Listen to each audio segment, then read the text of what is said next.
all we gotta do is win. So if they sleep on you, tuck them in. Meet me at the top, if you bought, I'll drop my pen. So many stars in the making, thank you, sing. Eyes on the prize, I say passionate. I got the sauce like Diana, vision like medicine. They say patience is a virtue, so I went around the world and back again. Now NSL be on the map, no more imagining, it's happening. If you're looking for special attractions, you've come to the right place. It's a CNE matchup between AFC Toronto and the Ottawa Rapid, and a battle between two of the league's top players, Kaylee Hunter, who we're seeing right there, and Kira Mellenhorst. The Rapid has spent most of the season atop the table, but have just slipped into second. They're coming off a 5-1 loss to Vancouver and will be looking to bounce back and climb right back into first. As for Toronto, they've steadily climbed the table after a shaky start, now sitting in third and eager to pick up points on home soil. Well, come on in and join us. This is the NSL on TSN, brought to you by BMO, the official bank of the Northern Super League. I'm Kate McKenna. She's former Canadian women's national team captain, Amy Walsh, and we are pumped to get you set for today's match between two heavyweights in this league. And let's first start with Ottawa. This is the team that has prided themselves on their defending, but lately it's been a bit of a struggle for them. 13 goals conceded in their last 4 games, 5 in their last match alone. Amy, what's going wrong and what needs to be fixed here? Yeah, I think more recently shipped 9 in the last 2, so they have a lot to contend with. They need to get a tighter structure, more organized defensively, and make themselves more difficult to play against. Katrina Peterson actually said bloody hard to play against, so I'm going to come back to that. But Mellenhorst here has vacated that central space. Right now, the back line is much too far away from Jung in the midfield. Here now, you sit back, you delay. Look at the body positioning, though, from Harris. She needs to open up to understand the threat and sense the danger from where the run's coming from. Lamontagne reads it perfectly. Waite doesn't hold her line, and then Lamontagne takes that touch away from the defense. You're always trying to chase the game, and you can see that goal right at the stroke of halftime. This is the restart for the second half. Again, you're not tight enough to Lopez, who wins that flick on, and then you need to have the intensity, the collective endeavor, and the physicality where you're 2v1 certainly, maybe even 3v1 to win that ball there in your own box, sense the urgency, clear your lines. Instead it falls to Lamontagne. She gets a brace in a span of 2 minutes, and the game at that point is out of their control, so they need to get that control back on the game. Kate, certainly out of possession today. Well, Katrina Peterson agrees with you, said they were far too easy to play through, but says collectively they've agreed the response matters more than the disappointment. And here's how they're lining up today. The starting lineup for the Ottawa Rapid, brought to you by DoorDash. A glaring absence here. Striker DB Pridham, second in the league in combined goals and assists, not available. She picked up an injury. Jasmine Wilkinson steps in her place, making her first NSL start.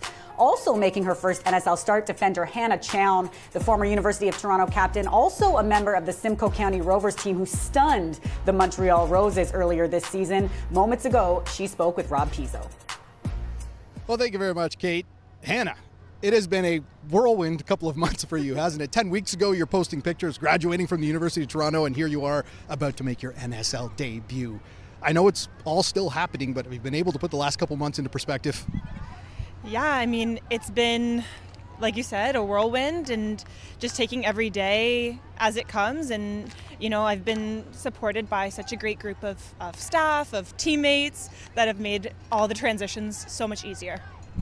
You grew up near here in Mississauga. You played for the University of Toronto. Today, you're going to be facing a Toronto team, but I have to imagine a lot of friends and family in the stands today. How many people do you got coming today? Oh, a busload. I have so much family that's going to be here at the game. The kids that I used to coach, they're going to be holding the flag today. So it feels really, really amazing. And I feel so lucky to be able to play in front of home fans. Yeah. Take it all in. Enjoy it. Good luck today. Thank you. Take care. What a moment for her. Now pivoting to AFC Toronto, Colby Barnett, perhaps the most important player on that team, Amy, is that fair to say? Absolutely fair, foundational, essential to the success for this team. And Marko Milanovic even talked about the fact that they've got an academy now, and the blueprint is laid now in the form and the image of Colby Barnett and what they want to develop and create at AFC Toronto for the future. So here you can see she's over there, spotlight on her, that left wing back. She senses the danger. She's able to cover, close down, important block, important intervention. Here you can see what she lends to the attack. So a little bit of trickery. It's not an overload, but she cuts the ball back. She's patient enough. There we go. A little bit of trickery there to Lauren Rowe, and she's able to win the foul. And then here you see the leadership, the gamesmanship, how she baits Adamek, a player who plays that line, toes that line in terms of discipline, and she's able to win a penalty for her team. And here you see the sublime service that you expect out of Colby Barnett, and going up and down, the engine, the technique, the physicality, what she lends to this team when she's out of the lineup. It's very evident, Kate, but she still doesn't have an assist on the year. She has that one goal, but it's coming. So it's just about getting the players in those dangerous areas so they can capitalize. Let's look at the starting 11 now for AFC Toronto, brought to you by DoorDash. Just one personnel change from their last match. Zoe Burns returns in the midfield, replacing Nyota Katembo. And keep an eye on that duo up front, Lauren Rowe, Kaylee Hunter. They have 15 goals combined this season. Let's go down to the pitch. Rob Pizzo is with Colby Barnett. Is it tough at this point of the season, down the stretch, you're within 5 points, to not focus on the standings and just focus on the task at hand? I might be the wrong person to ask about that. I never pay attention to the standings, but I mean, it is in the back of a lot of people's minds, like down the home stretch. You want to perform and you want to win every game so that we can put ourselves in the best possible spot. Thanks so much. Good luck today. Thank you so much. Here's a look at the standings. The Montreal Roses sit in first, but the Ottawa Rapid just a point back, meaning a win today would send them right back to the top. AFC Toronto rounding out the top three. Well, Hannah Chown mentioned that the players she coached would be in attendance. There they are right there from SC Toronto, ready to cheer on their coach. They'll get the chance to do that very soon because we've got kickoff from BMO Field coming up next. Signa Butler and Amy Walsh with the call.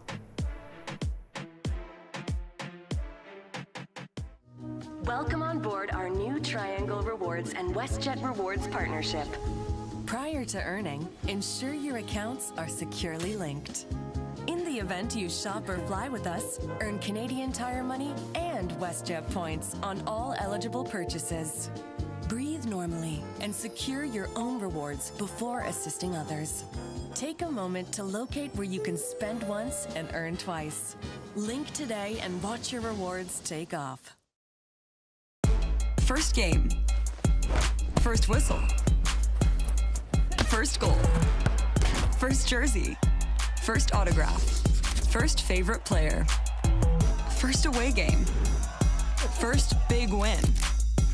First time thinking, that's gonna be me.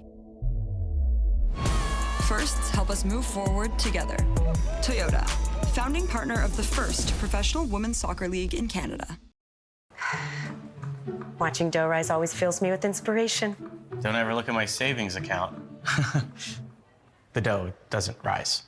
BMO has 2 simple ingredients to make your savings rise. Great interest rates and no monthly fees. Yeah, that would do it all right. Plus, get a cash bonus for opening a checking and savings account. So BMO helps your savings grow bigger faster. Like a triple dose of yeast. You're hired. What? Nah, I wasn't looking for it. Yes, chef. Yes, chef. Yes, chef. BMO. This Northern Super League match is brought to you by Simons, proud fashion partner of the NSL. And by WestJet, the official airline of the NSL.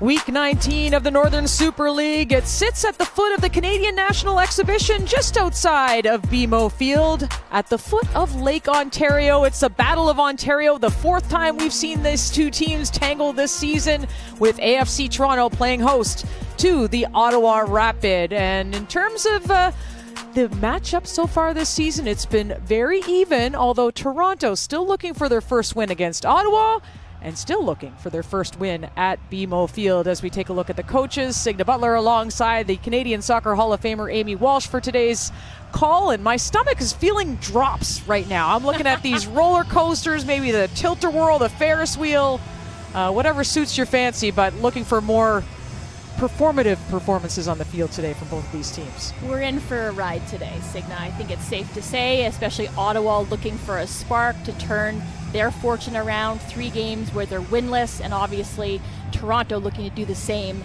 and change their fortune at BMO Field. Getting set for kickoff. It'll be Mina Lee with some fakery off the top, and Jaleesa Harris sending it deep into the Toronto zone. Lauren Rowe. Broken up by Jung Min Young.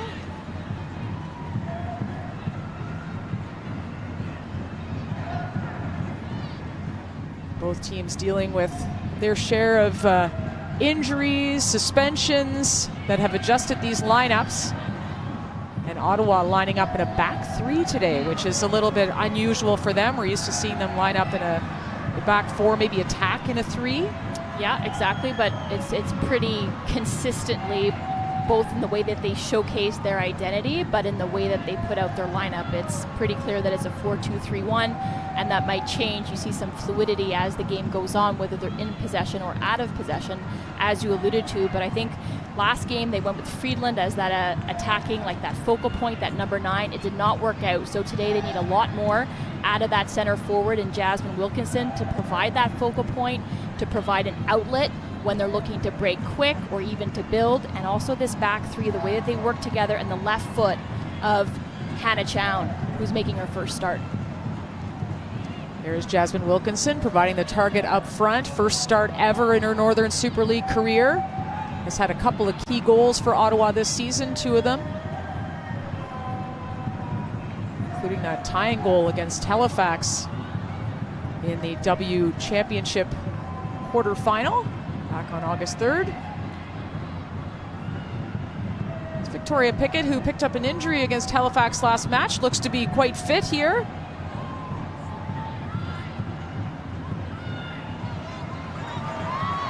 There's Rowe going by Chown, and Jaleesa Harris clearing that away as far as a Toronto throw.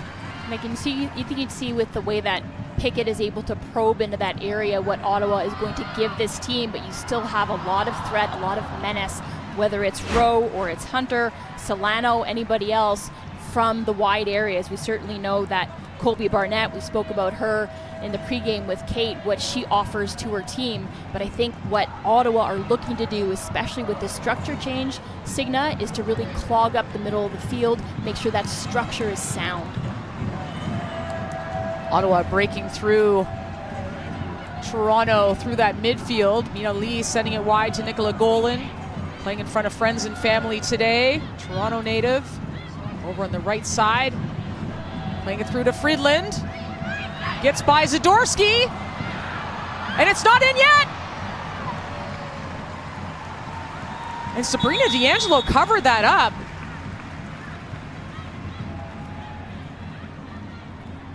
I think Ottawa thought that was in the goal, but I think so too. I mean, listen, the last time they were at BMO Field, it looked like Keely Hunter had scored one herself going the other way.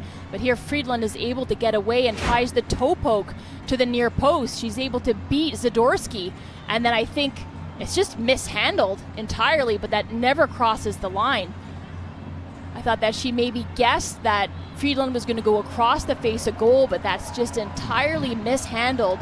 And it's very uncharacteristic from the veteran in Sabrina D'Angelo, but is able to get to it, cover it up, and avoid any further damage. Sabrina D'Angelo in 6 matches so far this season, 4 clean sheets for AFC Toronto. Been quite the addition at the transfer window, coming over, of course, from Aston Villa, experience with Arsenal as well, and obviously a member of the Canadian women's national team.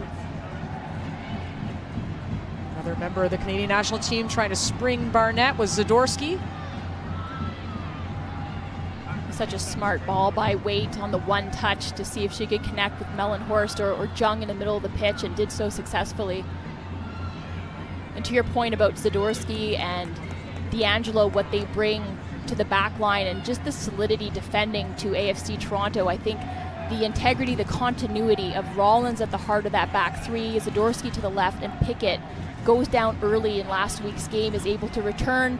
No harm done. She's able to start for AFC Toronto. That consistency rather, is key for them to try to build on that win at Wanderers grounds last week. Here's Marko Milanovic, pleased with where his team is this season, maybe wanting a little bit more consistency from his team in our coach's call with him earlier, and his team's currently sitting in 3rd place in the standings. Comfortable shape for the runners-up last year in the championship, of course, winners of the table last year. Nikki Small, Toronto captain, with her first touches of the match.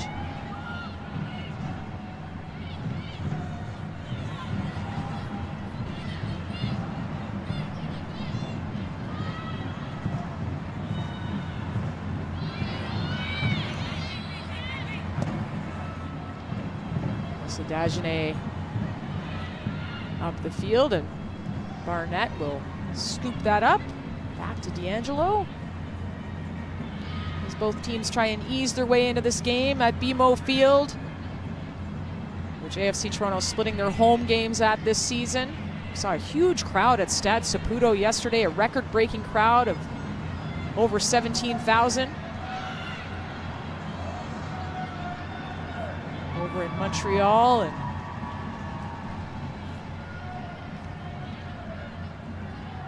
the right idea there with Kira Mellenhorst, just not on the same page as Johanna Friedland, who was expecting it to be sent in front of her, maybe not in behind, but to feet. And then Mellenhorst wanted her to drop back.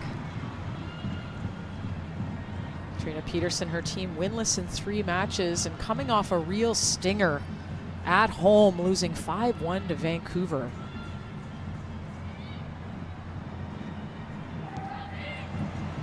Quickly played by Barnett. And a through ball to Kaylee Hunter. Hunter against last year's Defender of the Year, Harris, and it's at the side netting.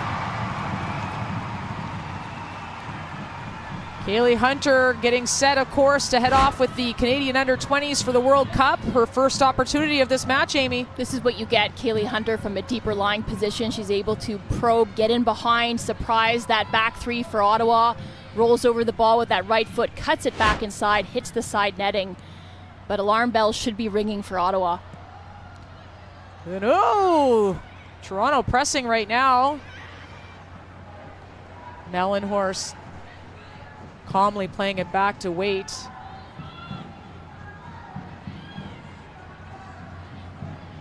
And Toronto taking possession again through Pickett. And offside. Well, the third member of our team at BMO Field is Rob Pizzo. Let's go down to you, pitch side. Well, thank you very much, Signa. Yeah, we've all heard the term home sweet home, but that has not been the case when it comes to AFC Toronto, especially when they're dealing with BMO Field. Over the last 2 seasons, they've played here 6 times, including last year's championship game, and they've had 1 draw and 5 losses. Not only that, 15 posts or crossbars have been hit in those games. Head coach Marko Milanovic said they've analyzed it from every single angle. Pre-game meals, meetings, everything. They just can't explain it. He even joked that he wanted this game moved to Ottawa. Signa? Imagine that you think the BMO curse is so much that you switch to a different field You don't want altogether, Amy? Yeah, you don't want to be the home team. Well, I know at a supporters group event earlier this week, the Vermilion Vanguard put on, the players in attendance, Nikki Small, Sabrina D'Angelo, and Shalina Zadorsky, said there is no BMO Field curse, and that they said a victory is in their hands on Sunday. So we will see if that prediction comes true. Chown, she's got a long throw in. And an example of that, they couldn't utilize it, but that's a threat that she also provides along with that natural left foot. Needs to show a little bit more patience there. You have that weapon, you've got it in your arsenal as a team. You've got to treat it almost like a set piece, prepare for it, get Jasmine Wilkinson to post Sarah Rollins up deep in that 18-yard box and see if you can get something out of it.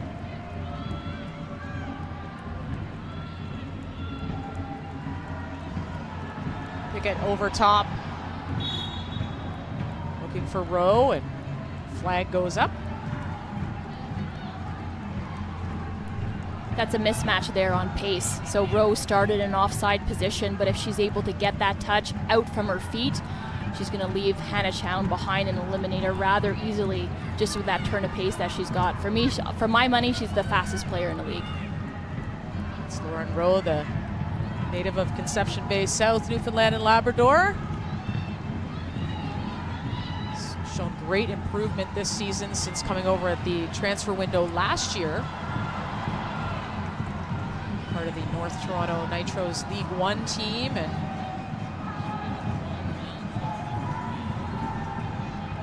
reported to be one of the hardest working players in training day in and day out, Lauren Rowe.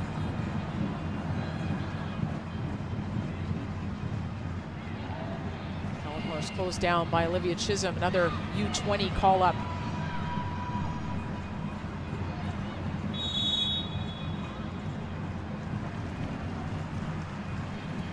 Awkward collision there. I believe that's Young holding the side of her face. This is better from Ottawa to swarm, to hunt the ball, to try to regain it. It's as she fell there, hit the deck. Caught that left cheekbone on the grass. And then it was a little bit of, I don't know what it is, a little bit of swagger, which is good. You always want players to step up and to serve a free kick, but it was whether it was going to be Kaylee Hunter or Colby Barnett. Now it's Pickett and Barnett that stand over it. Both of them provide great service. It'll be Pickett though. Solano trying to take a couple stabs at it. And Ottawa coming the other way with Jung Min Young.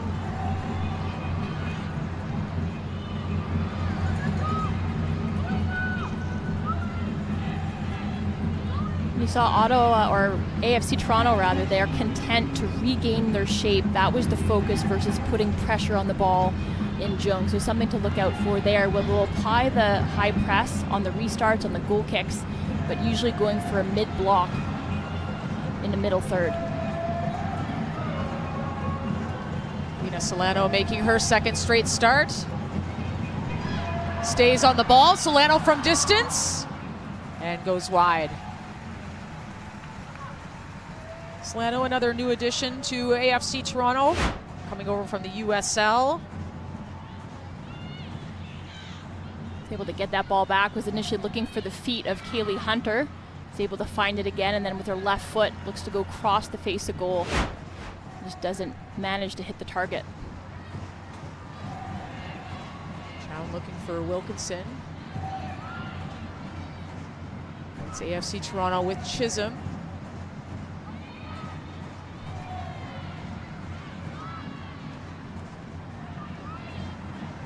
Pickett taking her space.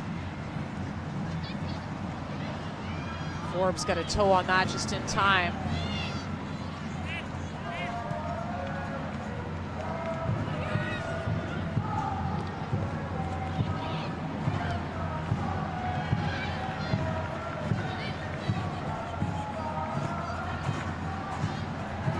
Dagenet in some trouble here. Escapes a little bit of fancy footwork from the goalkeeper. Is able to find the feet of Forbes as that release valve.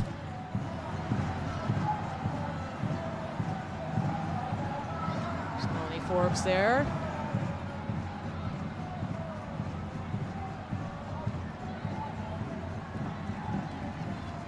Chown slowing down this time. This is Dajna playing with fire, but she's got the composure, she's got her wits about her, and is able to calmly break that first line of pressure and find Forbes on the left flank. And a Chown now.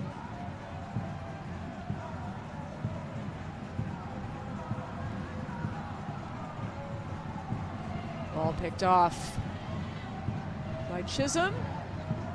And back through D'Angelo.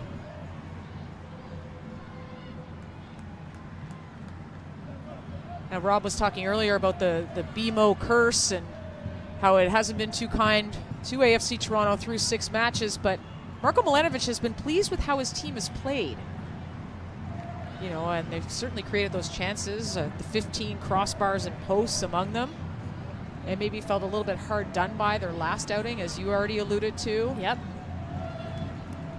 I think it's also to rely on the fact that you look at the performance, you look at your body of work, you're doing enough, but you must be more ruthless when you get those opportunities to be able to kill a game or to hurt an opponent. Whereas they were the protagonists in that game versus the Montreal Roses, failed to score, and a couple of calls didn't go their way either, but it was how do you respond when the other team gets a goal out of nothing? What do you do then? So I think that's the mental aspect, the psychological aspect that they could look to improve, because you see it in some individuals, but it's from the collective aspect as well. Zadorski's probing ball forward. Kaylee Hunter in some discomfort. And given away easily.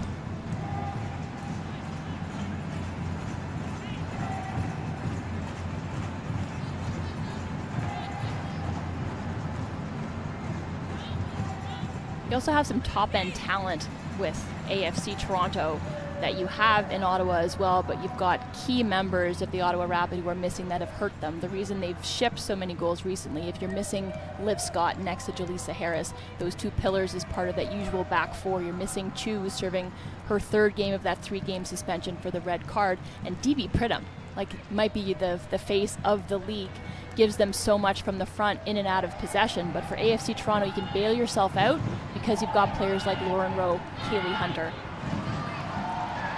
Nikki Small gets by Jung. Small cuts it back and over top of the goal.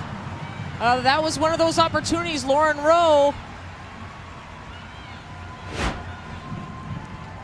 And AFC Toronto do their best work when players are interchanging, swapping out of roles, rotating in from central areas to wide areas, and Lauren Rowe gets into the right spot there, pulls out from Jaleesa Harris, but just doesn't come into contact quite right, doesn't strike that ball, and it just sails harmlessly over the bar.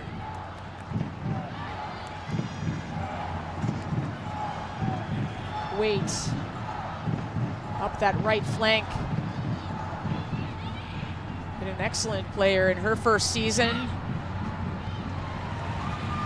And what a timely tackle that was by Colby Barnett. Her defensive work maybe goes a little underrated sometimes, but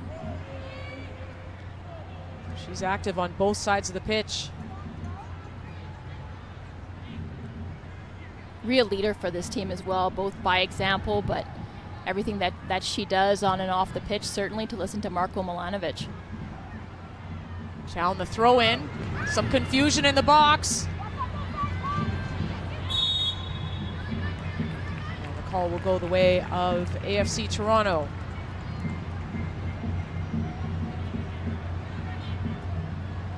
We talked about some of those absences on the Ottawa side of things.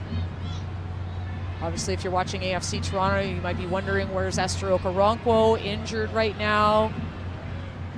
Kai Novak, shoulder injury picked up last week against Halifax. You got Linda, who just was over at WAFCON with Ghana, out with an ACL injury. And then Chloe Edinburgh out with suspension, so a lot of absences as well.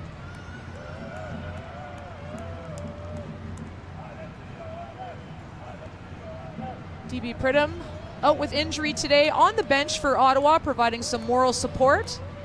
Such a fierce competitor, 8 goals on the season, last year's Golden Boot winner, the MVP of the league, in all of the best 11, best forward, all of that category, and all of that earning a call into Casey Stoney's national team setup as well.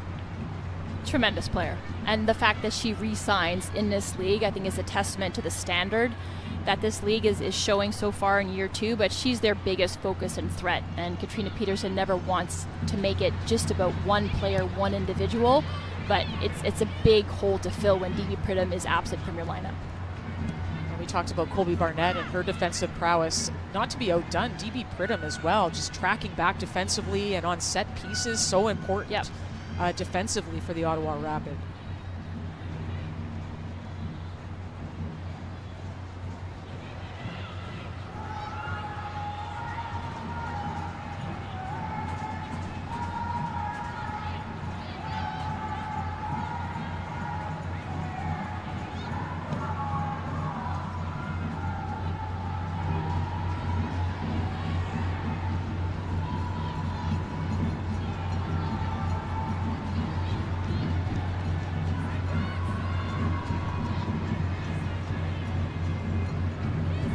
Here's Hannah Chown making her first ever professional start.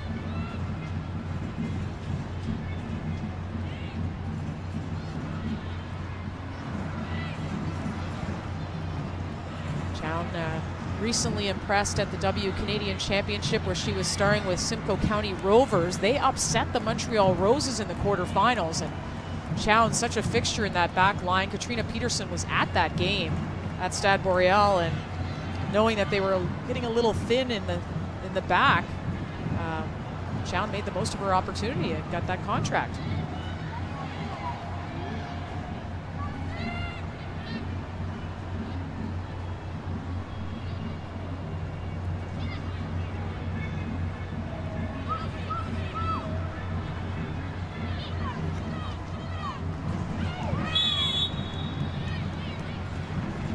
Earning that free kick.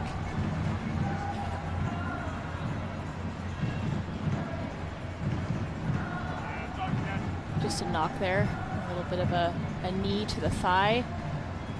But you see the great movement, the great anticipation, the big brain really on Colby Barnett. We talk about soccer IQ, she's got that in spades, but it's the tenaciousness, it's her ability to replicate movements, whether it's bombing up on that left flank to add to the attack, or it's coming back and defending and providing cover for that back three.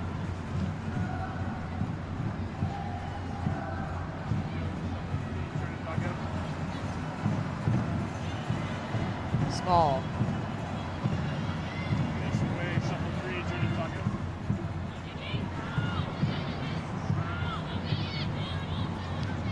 Barnett patient back through Sidorsky. Rowe lets it run over top. Has weight to beat. Rowe. Oh, just off the foot of Kaylee Hunter. Maybe a little too much mustard on the pass. Barnett now cuts back. That Cruyff turn.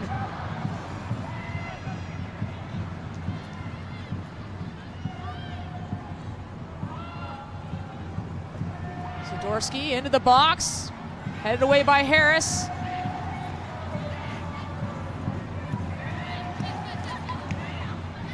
Solano gets the cross in. Dealt with by Dagenet. Solano did really well to dig out that cross there. I didn't think she was going to be able to get it there in time, or even once she got there, she was going to be able to hit it first time, and did very well to do it, but Dagenet was able to just gobble that up in the penalty area.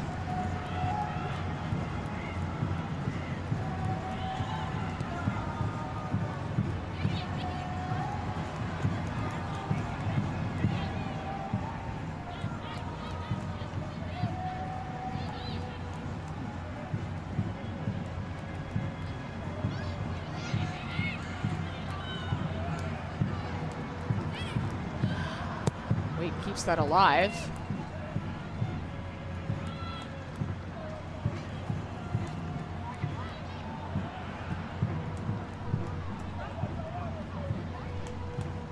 And Harris making sure that's in the clear. Let's go down again to Rob Pizzo. Thanks, Signa. And you mentioned this a little earlier on. The Ottawa Rapid were looking for some depth this week, and they dipped into U Sports to get it, signing Hannah Chown from the University of Toronto, who of course we spoke to earlier, and Elise Bell from the University of Guelph. When you add those two names to the four other players in this game from U Sports, you see that U Sports is well represented in this game, both on the pitch and of course in the broadcast booth. Right, Signa and Amy? That's true, Pizzo. Amy had 1 year at McGill, to my understanding, and yes, I'm a proud member of the St. Mary's University Huskies, and Kate McKenna with the Queen's Gales. That's right. Sheesh. That's pretty good. Pretty good math. No, it was CIAU back then. Yeah, I know. That dates us. That dates us.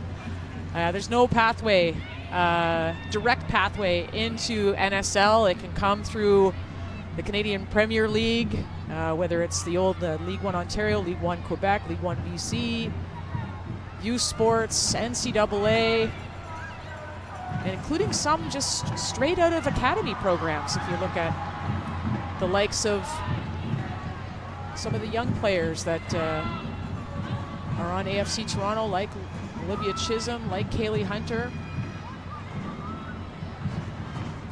Sarah Rollins, another U Sports alumni as well, UBC.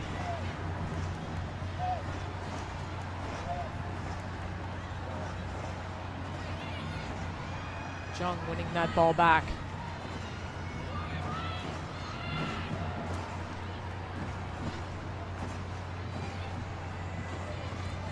That type of energy, that impetus from Jung, just shown in that moment to be first to the second ball, is really key for this Ottawa side to get their confidence back. Mellenhorst digging in, coming away with the ball. Kira Mellenhorst, the shot just over top. And it took a deflection, will go out for a corner kick, but Kira Mellenhorst, one of the bright spots this season in the NSL, was looking for goal here, almost had her sixth. And this is one of these patented long diagonals from that Ottawa back line, is able to get out from a 2v1 with the ball on her foot, takes it inside, thinks about the pass, squaring it across the face of goal, elects to shoot, and that was the right decision, I think. And the right shot selection as well, is able to win a corner out of it.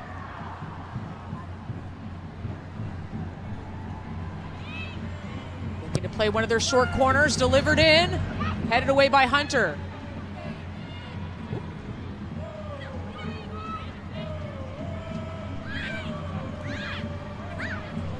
Jung, that'll be a foul on Nikki Small.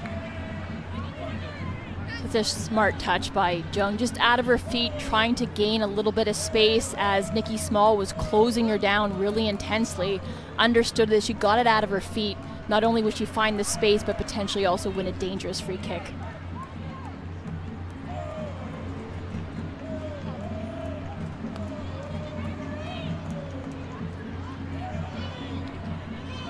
Johanna Friedland has to be on the ball here. Several bodies in the box. Jasmine Wilkinson, a deadly weapon with her head for sure. Friedland. And D'Angelo got a touch on that before Chown could get a head on it. Harris. Brings the ball back to Forbes. And it's interesting with the Ottawa Rapid, you can tell that, you know, the wounds of conceding all these goals, that a target or a player like Jaleesa Harris would typically be up for that type of free kick. She elects to stay back, so very cognizant of what AFC Toronto can do on the break. And breaking the other way, AFC Toronto, Kaylee Hunter. Slowing it down, waiting for numbers. Nikki Small, look at that.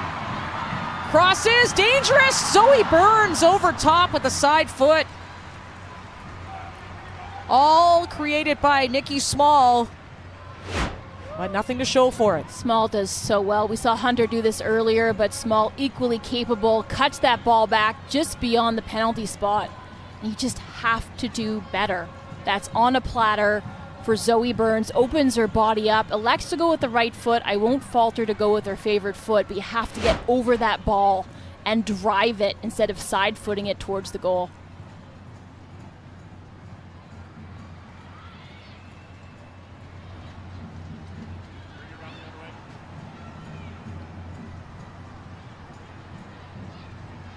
See Johanna Friedland dropping off a little bit more off of that AFC Toronto back line just to find little pockets of space. Mina Lee hasn't been on the ball a tremendous amount. Johanna Friedland, we saw her on that set piece, but in open play hasn't really influenced the way that the Ottawa Rapid are progressing the ball, and they need them to be involved if they're going to be dangerous.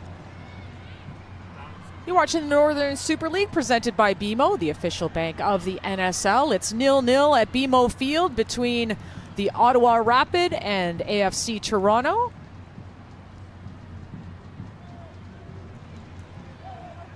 "15 minutes to play in this opening half.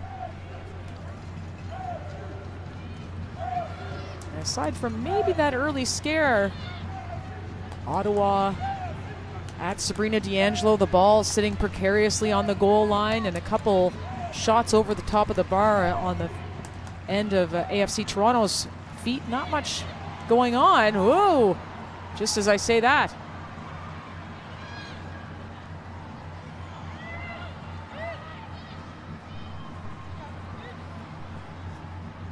Mellenhorst. And is Harris worse for wear? Signa looking at Jaleesa Harris That is not good. If in the she's middle hurt. of that back three and had to really reach for that ball, and looks like she's troubled by that movement.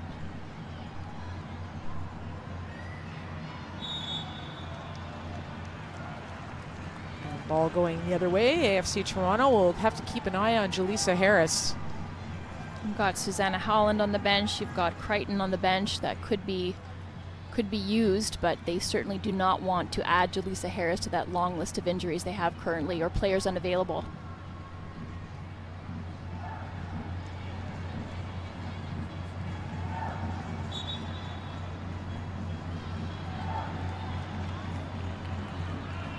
So keeping an eye on Jaleesa Harris. You see her with the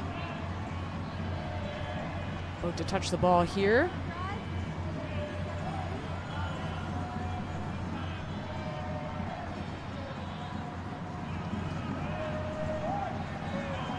Seems to be all right.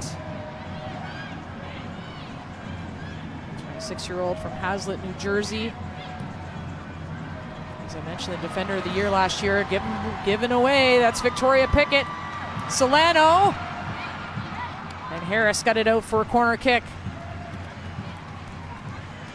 Did well to make up for that mistake. You don't often see that, and I was convinced that that ball was leaving that left boot and finding the likes of Golan in the right channel, but instead put it right in the central channel, and AFC Toronto stepped all over it, pounced on it, went the other way, and Solano's able to win a corner.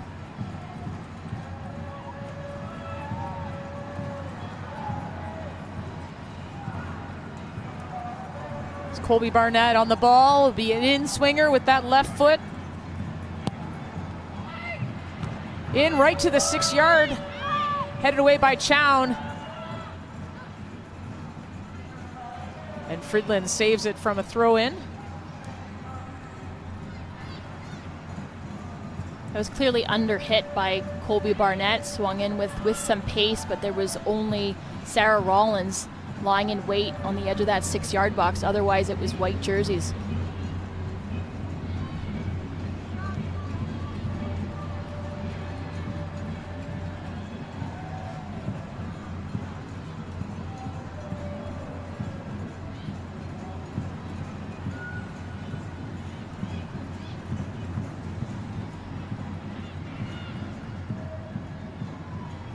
Chung got to that ball just before Chisholm.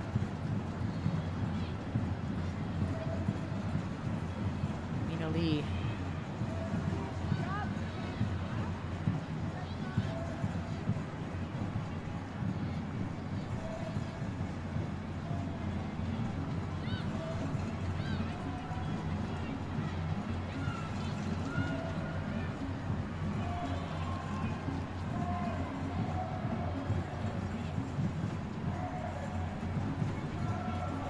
Nice little touch.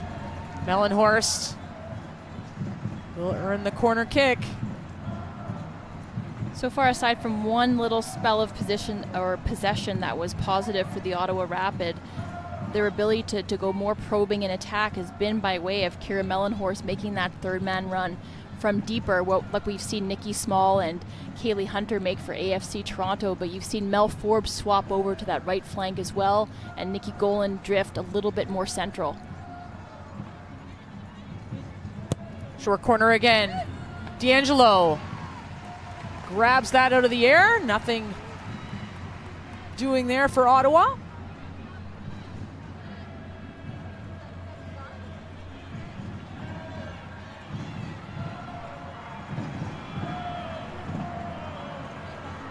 Pickett to Small. Lots of space. Loads of it. Nikki Small. And Lauren Rowe right in on goal, and again Jaleesa Harris stretching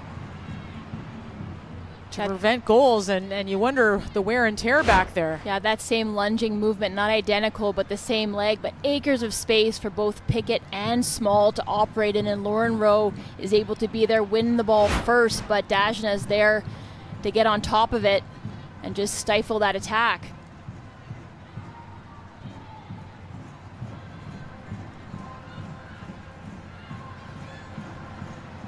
Solano Has Hunter! Timely tackle there by Sadie Waite. And some good 1v1 defending from Sadie Waite over in that right half space.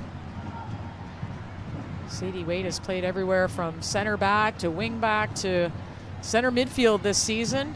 Has probably what is still maybe the goal of the year. Shall we debate that? Yeah. I'm not sure. I don't think Against, there's any debate. Halifax Tides earlier in July. A real cracker from, 25 yards out on the half volley. Yep. Magnificent goal. And I know you're not biased because you're a Nebraska Cornhusker. Go Big Red? What? Yeah. Every chance she gets. Chisholm. Small, putting her stamp on the game. Sliding it through, that's Hunter. Couple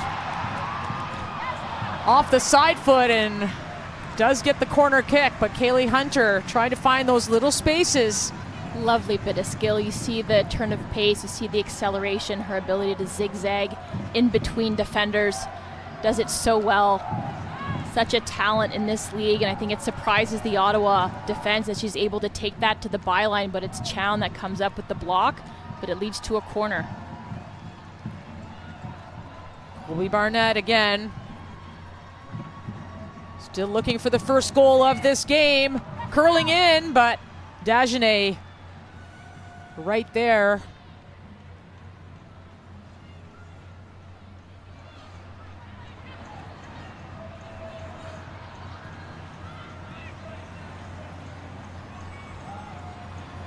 Well, of course, the NSL Championship Final, second ever, is going to be in Ottawa this year at TD Place on November 14th. You can get your tickets now, NSL.ca/final. And of course, we don't know who the teams will be yet, but make sure you have a trip to the nation's capital to see who will be there. It's sure to be a great one. It was certainly a great atmosphere at BMO Field last year. The Vancouver Rise coming from behind to beat AFC Toronto, and this league has provided lots of thrills in just over a season and a half. So much talent, so many storylines. You don't want to miss it.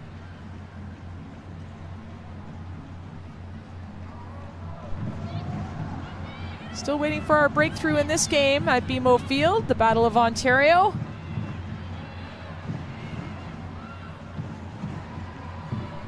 Wait. Calmly dealing with that.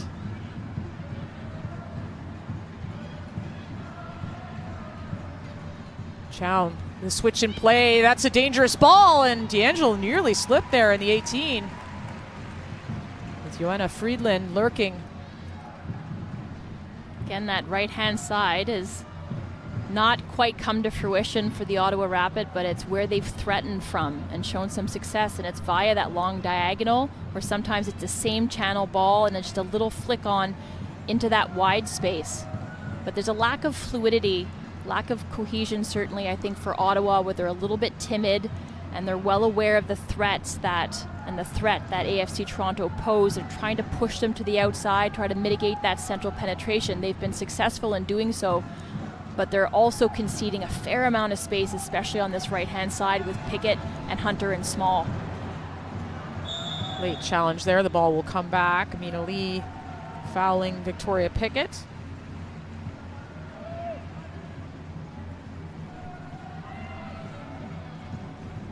Played quickly, but maybe a little too quickly.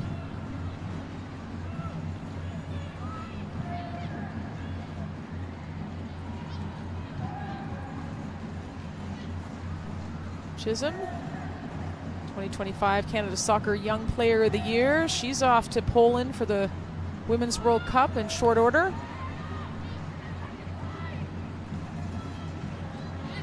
Rowe got the touch in there, unfortunately out for a goal kick.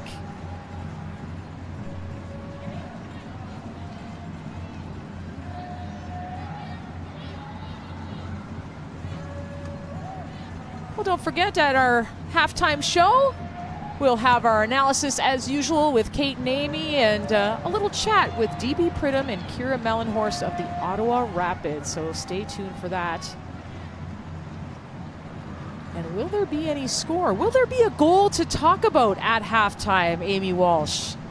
Still waiting here at BMO Field. AFC Toronto have played protagonists. They've been the dominant side, certainly in attacking the box, those box entries, the service from wide. So if there's a goal to be had, I think it's in Vermilion. It's whether or not they can do it at BMO.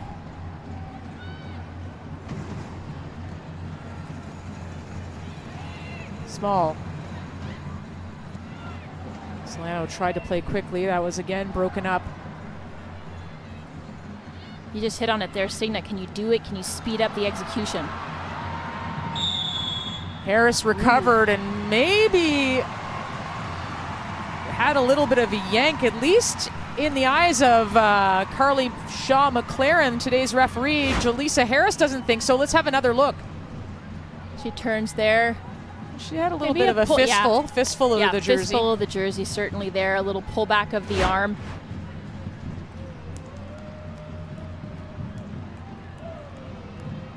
And there was some jockeying earlier for a free kick that was maybe from 40 yards out on the left-hand side, whether it was going to be Barnett or Pickett or Hunter. I think here there's no doubt that this is Kaylee Hunter's ball. Just a few minutes to play in this opening half. A prime opportunity for the 18-year-old from Calgary, Kaylee Hunter, to put AFC Toronto ahead at BMO.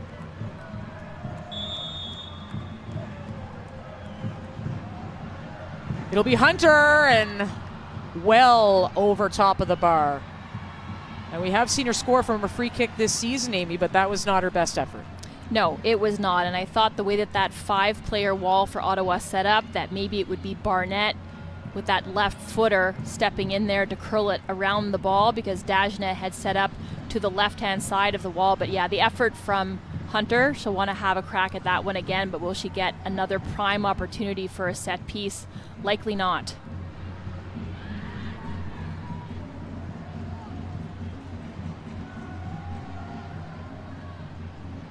Wait patiently back through Harris and Chown, who's settled into this game.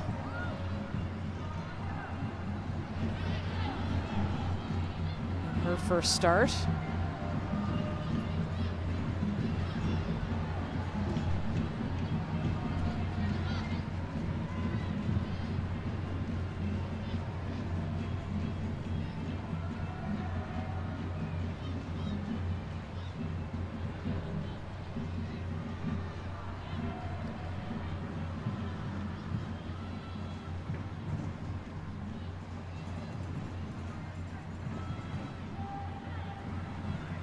Rollins looking over top. Harris will handle that.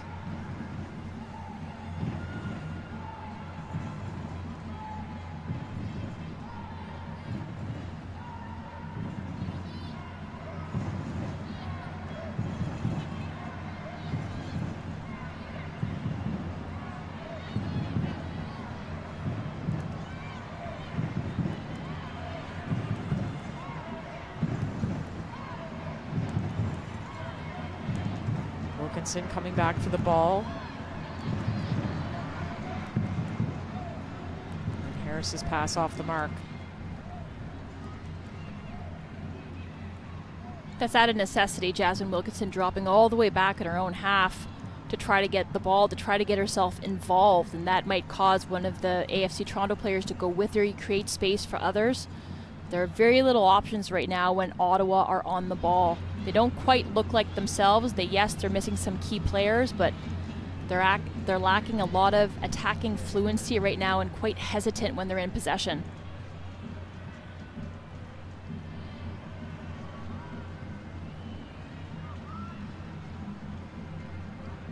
Barnett.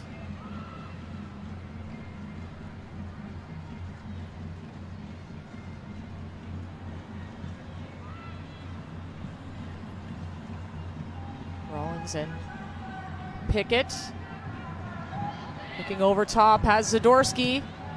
First time across goal, and Chown had to deal with that.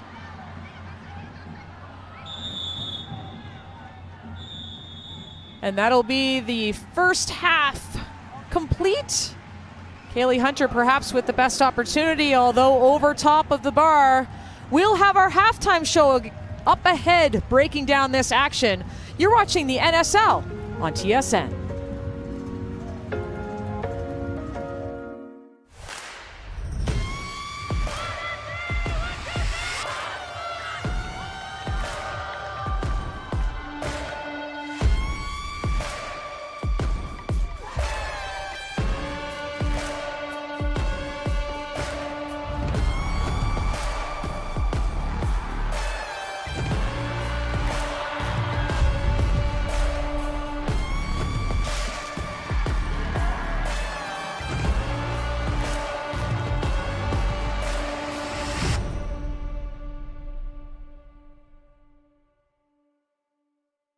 Oh my God, what is that? See, again, I think I do have to do a little hip mobility and some knee mobility for this one. Oh my pull groin. Choose 2 candies that you want, and then the 2 pictures that are under are the poses you'll have to do. Okay. There you go. Yep. Wait, I don't know if wow. Okay, yeah, easy. That's so one of 2. Oh, okay, I can choose which one I do? Oh, no, you're doing both. okay. I want this one. Oh my God, what is that? Like, what even is that? Okay, girl. Oh, wow. That's something. Really good one. I don't know if my body is gonna be able to do that. Oh, wow. So this is the second one. Honestly, I need to do a little mobility warm up for this, guys. Where is she putting that arm? What the actual heck is she doing? Like this, and then no way. No way, guys. This, so like this is this hand. Just taking a lot of figuring out to do. A contract in modeling after this? Wait, this is trippy. Yeah. Exactly. And Sour Patch Kids naturally. Oh no. Oh no. Oh no. Wow. So this is the pose. Okay, this one, you just moved from a bullet. Yes. Okay, and give face to the camera. Oh. Yes. Take one. Oh my pull groin. Like, kind of make it look like it's broken a little bit. But yes! I'm feeling pretty good about this. Oh yes! Okay. This is what's up. I feel like I probably practiced this when I was a child watching America's Next Top Model, so. Oh, I'm nervous to see what this is. Oh, you're joking. Do I have to hit it now? And then I want these. What is this? Where'd you find these pictures? Higher. Nice, okay. Look to the side. Okay. Perfect. Is she like biting her finger? Like a little bit more relaxed. I can't. Like, you can't relax. I feel my ankle really working. Insert yes face. Pensive face. We are so glad you're here. Kate McKenna, Aaron McLeod with you. We're here to watch the match with you and give you a ton of insight, analysis that you might not get anywhere else, and we're going to have a ton of fun along the way. Do you treat your young players different than your more senior veteran players? My pal Kelsey Mitchell, familiar with Alberta weather, multi-sport Olympian. This is a question for Aaron. Will you bring the 2002 Mohawk back? Absolutely. Absolutely. Color and everything. Come on, subscribers, let's go. Make it happen.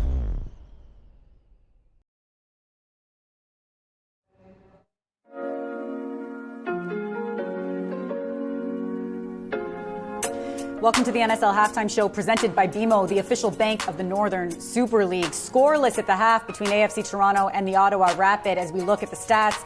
Surprisingly, Ottawa with more possession, but Toronto undoubtedly the more dangerous team in that first half. They have more shots, as you can see there, 6-2, but critically 0 shots on target. Captain Nikki Small instrumental in that first 45 minutes, and she's pitchside with Rob Pizzo. So, Nikki, your team certainly had their share of chances in that first half, and here we are at halftime, 0-0. How would you assess how your team executed their game plan through the first half? I thought we executed it well. I'm very proud of our performance so far, and we're going to keep that into the second half. This is a team you're chasing in the standings, so obviously 3 points at home would be huge. What are you looking to see in the second half? Honestly, continue on the same path, hopefully put some in. We're doing really well, so I'm excited to see what the second half brings. How happy are you with the way your team's had to deal with some adversity this year, mainly injuries? You've had to deal with so many of them, and you're still here battling for first. Yeah, we really feel it for those players because obviously they make such an impact coming into the game. Yeah, we're going to do it for them, we're going to do it for the whole team, and we're going to try to get this win. Thanks so much. Good luck in the second half. Thank you so much. Nikki Small, ever the captain, embodies everything that this team stands for as we see her there saluting the fans at BMO Field. Kate McKenna, Amy Walsh with you in studio. Amy, in your mind, should Toronto be up a goal, 2 goals, maybe even 3 goals after that half? Yes, and we've seen this come back and bite them in the past, specifically at BMO Field, where they fail to capitalize and they fail to be opportunistic when they're able to generate these consistently big chances. And I loved the chance by Shalina Zadorsky late in the half, plays it a little bit early. The speed of play needs to increase, but they're able to attack the box effectively. A little combination play, third player runs. Nikki Small is making those runs from deep, Kaylee Hunter as well, and Ottawa's unable to cope with it. But just the execution of the final shot selection, the technique of it needs to be so much better. Here, I said it on the call, I don't fault Burns for going with her favored foot, but you need to strike through the ball, tear the cover off of it, and go with pace and power there. Just overpower Dagenet and be less concerned about the precision. Don't side foot it because you're just welcoming a ball that's going to be skied into row G of BMO. Like, get it on frame. That's what they need to do. Reset. Nikki Small said that she's not concerned. They'll continue to generate those chances, but you must be better with how you're finishing.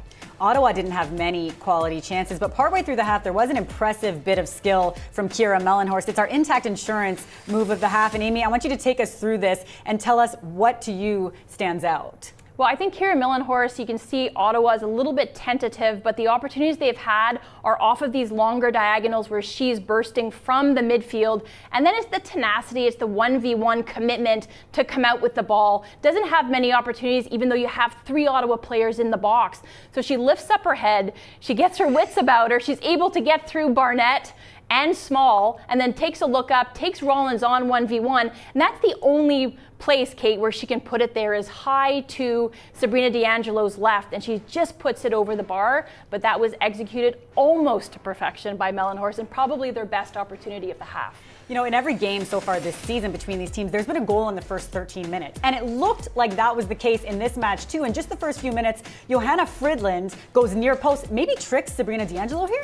Yes, and I think as a goalkeeper, I thought when I saw it in real time that she was guessing that she was going to go across the face of goal, and she's surprised that she elects to take the shot and go near post. But I think D'Angelo sees it coming all day long and just mishandles it, which also happens. But a fortuitous bounce off the post, it stays even beyond that goal line, and she's able to smother it and avert a crisis, because that is certainly what it would have been, because it was completely against the run of play. Because AFC Toronto, they have been the dominant side in this. They're playing protagonists at home, and they've been the quality side. I think Ottawa, you're seeing a muted performance from them where they're really cognizant of the space that they've given up in previous contests, and they don't want to give that to AFC Toronto, but it's leading to a hesitancy when they're in the attacking phase. Katrina Peterson will surely try to shore that up at the half. It's time for a break, but coming up, speaking of Katrina Peterson's side, we'll hear from the Ottawa Rapids' DB Pridham and Kira Mellenhorst on the important role that soccer plays in building community. Stay with us.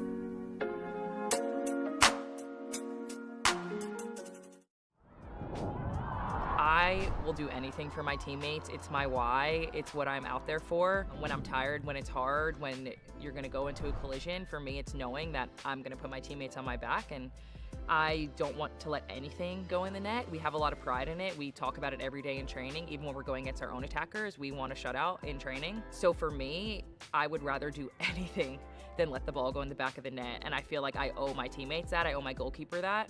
And I have 100% faith that they would do the same for me. I think a lot of times, like, you see a lot of media, and it's always like the forwards or strikers are signing the big contracts, and that's great and they deserve it because they are scoring goals. But I think as defenders, sometimes we go a little bit under the radar of what we're doing on a daily basis and in games. I think what we do is a little less flashy and it's a little more gritty, and a little more meticulous, which is my favorite part about it. When you go into like an interview sometimes, or you go into a photo shoot, they say like, what's your goal celebration? And for me, it's like, well, I have the other end. Like my favorite part is when somebody makes a slide tackle or a goalkeeper makes a save, and that's what really hypes me up. For me in training, what like really gets me going is like my center back slides and wins it, or we block a shot. So I look up to her a lot. Her soccer IQ, I don't know if anyone's talked about it, is just through the roof. Her coming from the NWSL and being a great player in college, she just has this like wealth of knowledge, especially in that center back position. So I really look up to her, and she challenges me on a daily basis. Mentally for me, it's not taking anything for granted. I come into training every day just focused on that day. And that's what really, you know, kind of propels me forward. Physically, being an athlete is a 24/7 job. It's sleep, it's eating, it's how are you taking care of yourself. It's, you know, mentally, it's also like you have to take some time away. You have to find that work-life balance that people I think kind of forget about. And for me, I take my time away from it, and then when I'm in it, I'm really in it.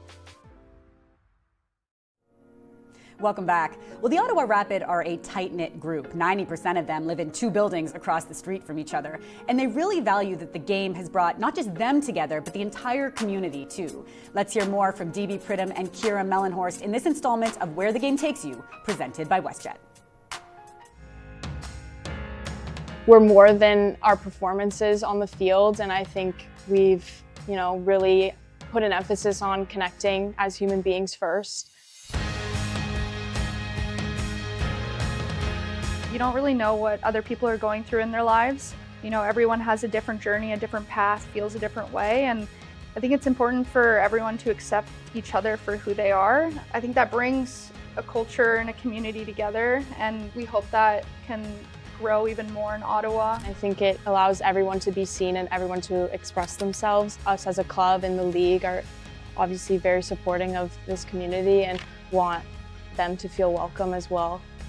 Soccer brings people together, soccer unites people, and you know, it's kind of a space where people can feel safe, and nothing else really kind of matters when you're out in the field, and we want that to have that same feeling in the stands where you're there and you're all loving the sport, and to have that feeling also go off the field and outside of soccer would be incredible.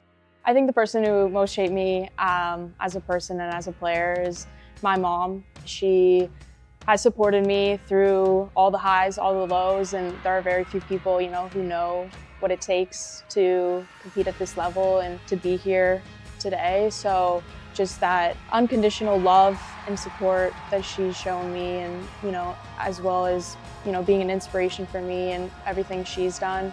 My family as a whole has just provided unwavering support for me throughout my whole entire life. You know, I've been through a lot of ups and downs, had some season-ending injuries, and same with what Kira was saying, like my family was there through it all, through the dark times. So a lot of thanks to my family. Each and every one of them have provided me incredible support. So I'm grateful for that. DB Pridham undoubtedly supporting her team from the bench today. 0-0 at the half between AFC Toronto and the Ottawa Rapid. Second half action in the NSL's Battle of Ontario coming up next. Welcome on board our new Triangle Rewards and WestJet Rewards partnership. Prior to earning, ensure your accounts are securely linked. In the event you shop or fly with us, earn Canadian Tire money and WestJet points on all eligible purchases. Breathe normally and secure your own rewards before assisting others. Take a moment to locate where you can spend once and earn twice. Link today and watch your rewards take off. First game.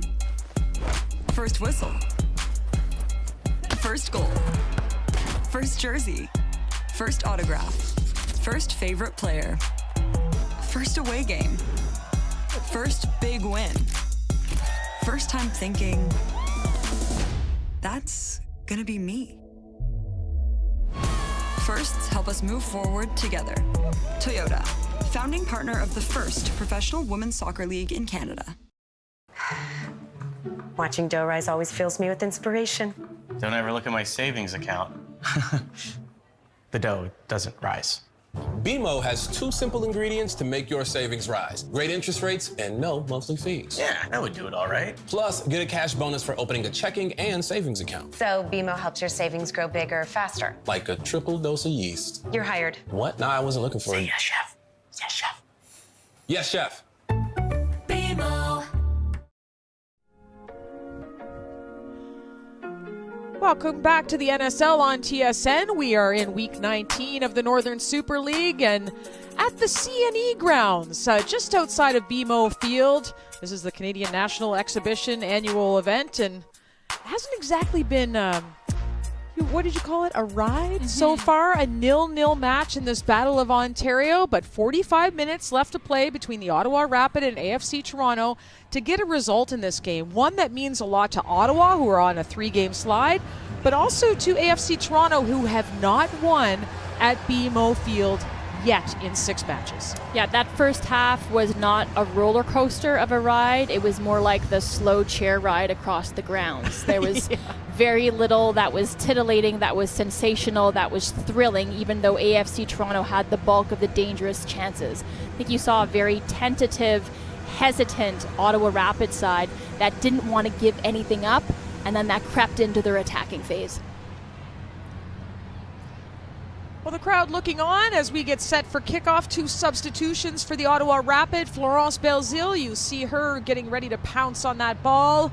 Number 10 for the Ottawa Rapid, as well as Elise Bell making her 2nd appearance in the Northern Super League after signing her first pro deal. Kaylee Hunter quickly moving forward. Lauren Rowe to Nikki Small. More urgency here from Toronto right off the kickoff. Rowe, Small, blocked by Harris. And Boland just got a nifty foot on that just in time.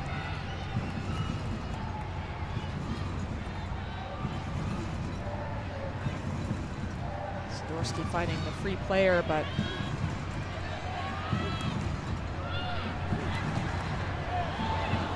Solano's trying to slip past to Kaylee Hunter and goes to Dagenet.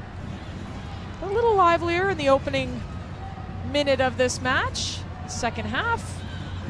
That has to be part of what Marko Milanovic addressed with this group, is to keep the tempo really high so you can be dangerous in that attacking transition, but also when you have sustained possession, you're able to create, you're able to interchange, create overloads in the wide areas. That's when AFC Toronto are at their best. Peterson looking on,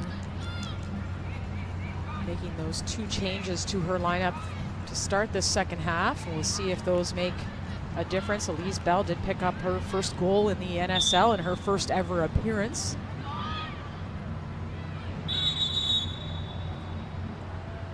Some contact on top of the box. Carly Shaw McLaren will have this ball come back to Colby Barnett.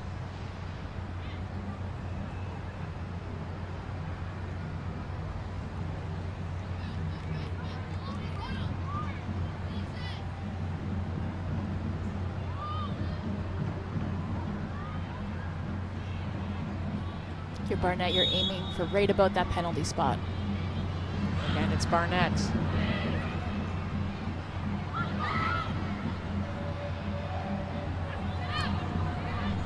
Cleared by Forbes. As far as Burns.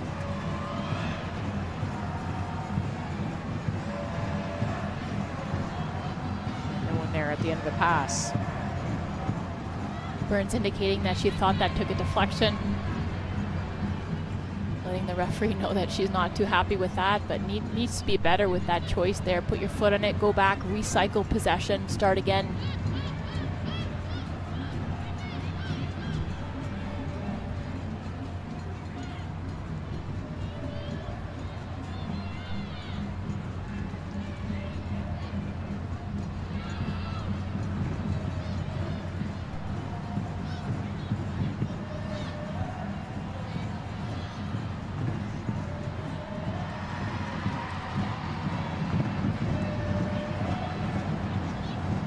Back to Zadorsky,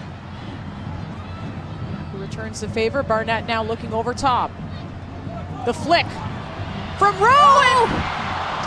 What a prime opportunity that was for Nikki Small. Lovely ball through from Lauren Rowe, but the captain couldn't convert. That's the type of movement that they're looking for. This ball played in by Barnett. Lovely bit of skill, and the flick on by Lauren Rowe to try to connect with Small, and she does, and Small doesn't miss much with that left foot first time. Just cuts too far across it and just misses wide. Nikki Small, her first goal of the season last week against the Halifax Tides. Been looking very good in this opening half for AFC Toronto, and now with the first opportunity of the second half.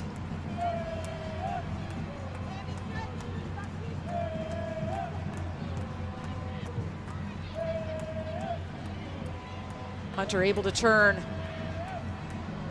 and get the ball as far as Small. Small, you know she's hungry right now, slips it through, and Forbes has to give up a corner kick. So pressure here from AFC Toronto.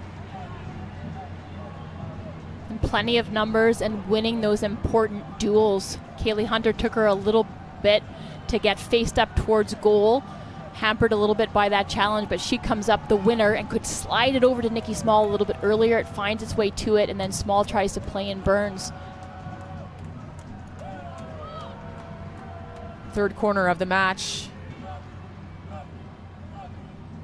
It's Colby Barnett again.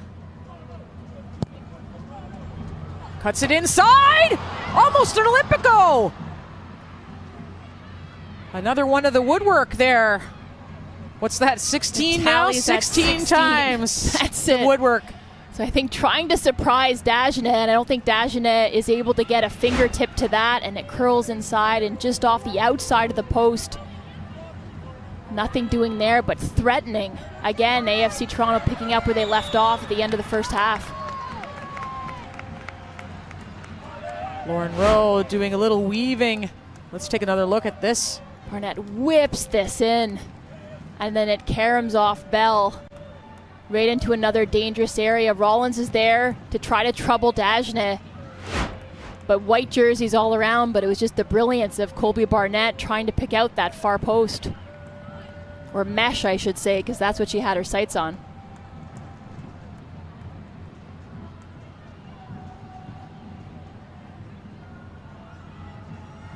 Just over 5 minutes gone in the second half. Free kick here for AFC Toronto. It's Victoria Pickett, headed away by Harris.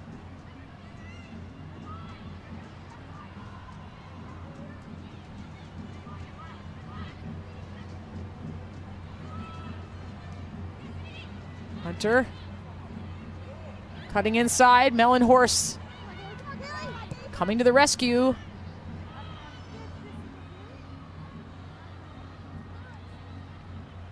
Mellenhorst's younger sister Tegan is going to be on the U20 team alongside Kaylee Hunter and Olivia Chisholm. At the upcoming World Cup in Poland. And that quick throw couldn't stay in bounds. Following in the footsteps of her older sister. True. So played for the youth national team, but I think it's just a matter of time. If Kira Mellenhorst keeps progressing at the rate that she's progressing now, we will soon see her on Casey Stoney's radar and perhaps called into camp. We saw a look there at the recent record by the Ottawa Rapid.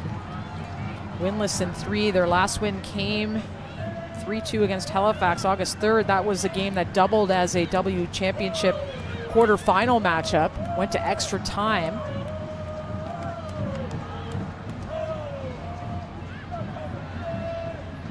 Bell cuts back.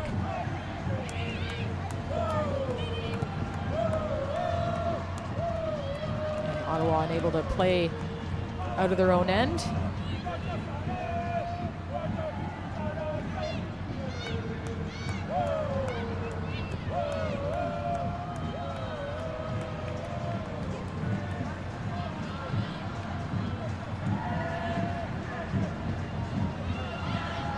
Down looking for Belzile. Pickett calmly playing it back to D'Angelo. Hasn't been too busy.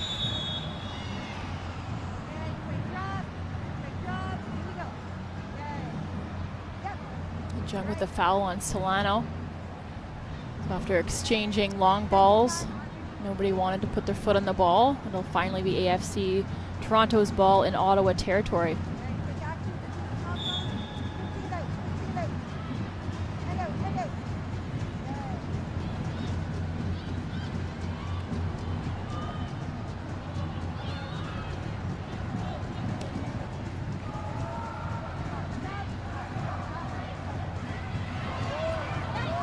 Warren Rowe probing forward.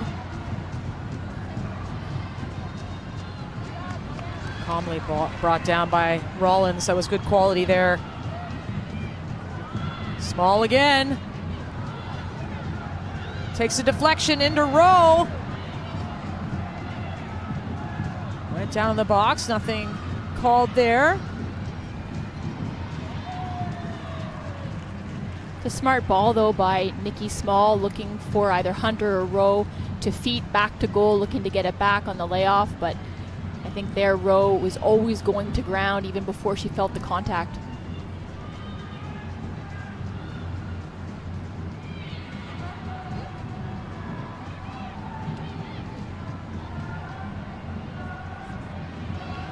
Bodies swarming around. Lands to Chisholm.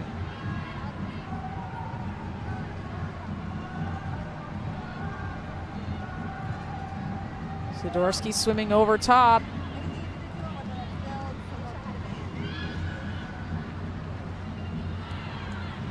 And Burns able to get a foot on it. Solano from distance, and it just went off of Rowe's rib cage.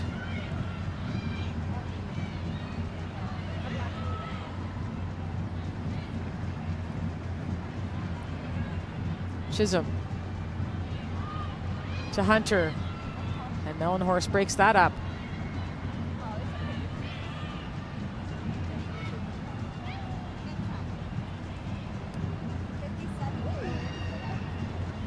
Mellenhorst sacrifices her body to get that ball back to goal, and as she breaks out on the 1-2.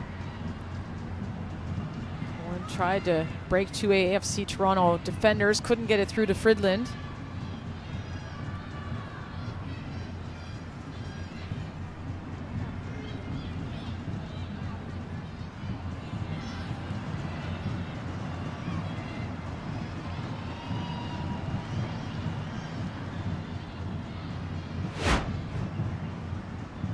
This is the previous play with Nikki Small, and it caroms off of Jung, and it's Harris who's Lauren Rose trying to post up on, but she's falling over, and then here Solano tags her from behind. A little bit of a sniper.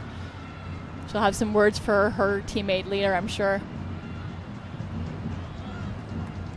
Hunter off to Small.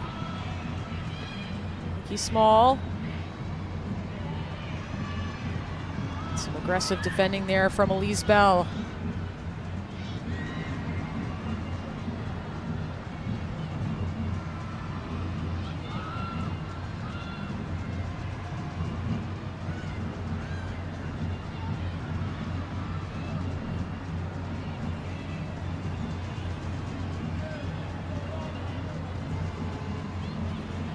Barnett finds Rowe.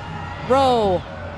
Hunter, cross her body, one touch, and Forbes cleared it. It went off of Hunter into Dagenet, but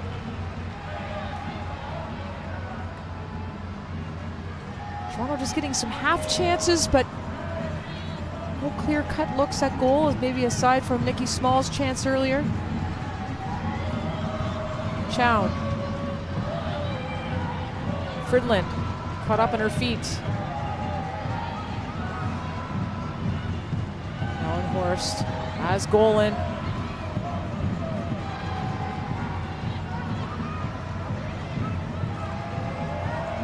Bell gave that away and won it back. Right through the back of Solano. Really, you can say that the ball's been given away much too cheaply on both sides. And for AFC Toronto, it's when they're in that attacking third, it's that final decision, it's that final shot. You saw earlier with Rowe, who squares it to Kaylee Hunter. She should be taking that shot on herself.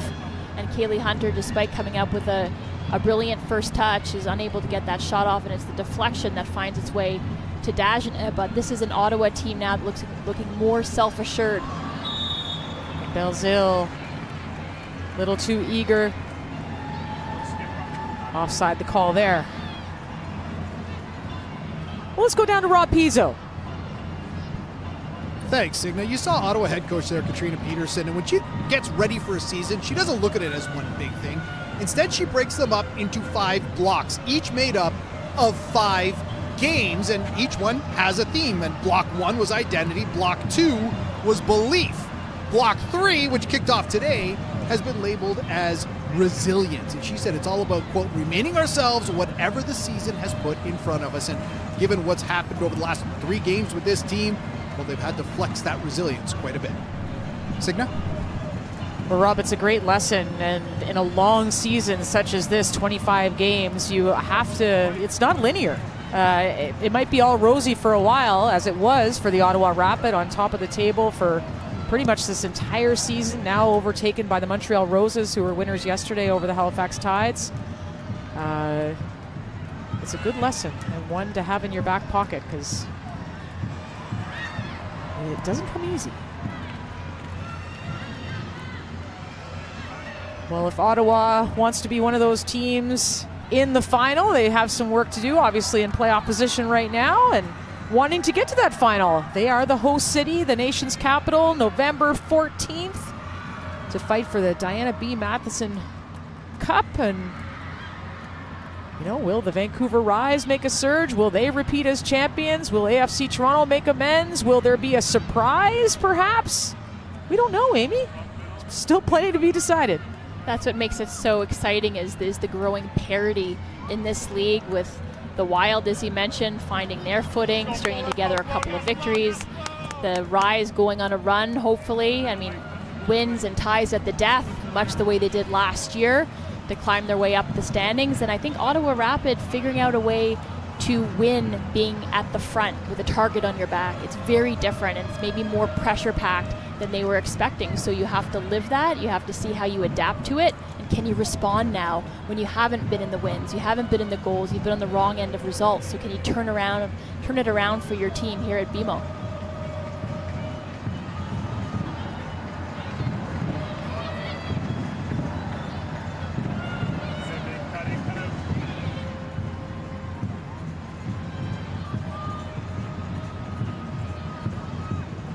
Standings as they currently are, it's Montreal Roses on top, just ahead of the Ottawa Rapid, AFC Toronto, Vancouver Rise just ahead of the Halifax Tides, and then the Calgary Wild. So it is, ooh, that is dangerous territory here. Solano giving up a foul. Bell and Mellenhorst doing some good work, maybe a little bit too tight to one another, but trying to manipulate the opponents around them. And Solano, Small, Chisholm, trying to drag them out, create space for others just at the top of that 18-yard box, and they win themselves a dangerous free kick.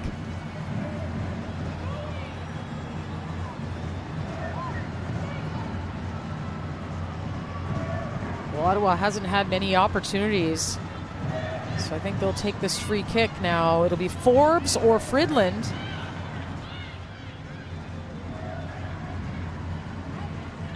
On the service. Fridland playing it through, it's flicked on. And D'Angelo off her line and diving to her left to gather that ball. I think on that one you hope to bait the defense that you were playing that to Forbes out wide, and instead you find the ball straight to the feet of Mellenhorst. But AFC Toronto were able to sniff it out. Pickett gave that ball away. Rollins rescued that before Belzile could be off to the races.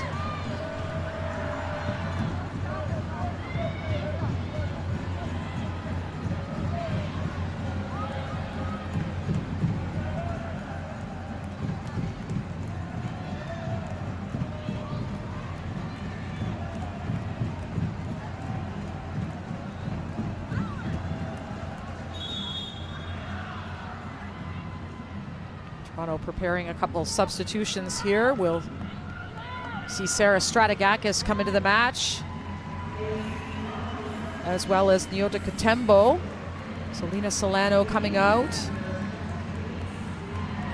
And Zoe Burns also exiting the game.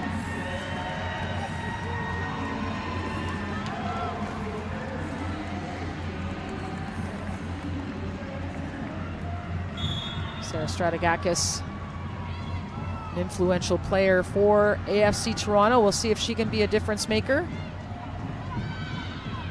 She lends so much dynamism to their attacks, so much unpredictability, so much of that offensive thrust, popping up in pockets and playing that creator for them. Mellenhorst. Just a little off the mark for Elise Bell. You're watching the Northern Super League presented by BMO, the official bank of the NSL. Fourth meeting of the season between AFC Toronto and the Ottawa Rapid is at a stalemate right now, 0-0 at BMO Field. Just at the foot of Lake Ontario in Toronto. The CNE is on, which kind of cues the end of summer, but I'm of the mindset that summer is still here, Amy. It's 25 degrees. I still get those butterflies in my stomach as the beginning of school comes around every single summer. Well, shots go in the favor of AFC Toronto, but none on target yet. So we've seen some fly over the bar and go past the net. Marko Milanovic, his team still looking for their first victory at BMO Field. 1 draw, 5 losses.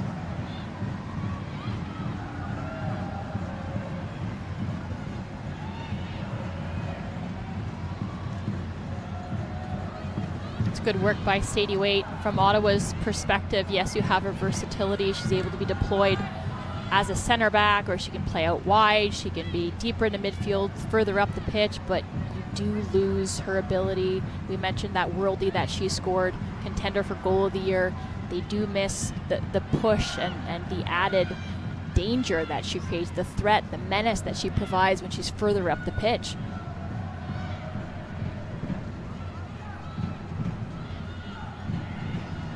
Dagenet looking up the pitch, challenging Rollins. Lands to the foot of Fridlin. Fridlin, the shot! Oh! Off! Not by much. I think there was a touch on the ball there by D'Angelo. Yes, yep. Yes, indeed. There'll be a corner. Carly Shaw McLaren indicating over to the corner flag. Let's have another look at this strike from Fridland. Well, I think this strike from Friedland is a microcosm of the momentum shift in this game, where the Ottawa Rapid have gained confidence from defending so well, keeping AFC Toronto at bay, and now you're seeing some of that confidence in the attack, and that's a really great shot selection there by Johanna Friedland. Another short corner. Forbes couldn't get the cross in. Comes in now, but D'Angelo easily captures that ball.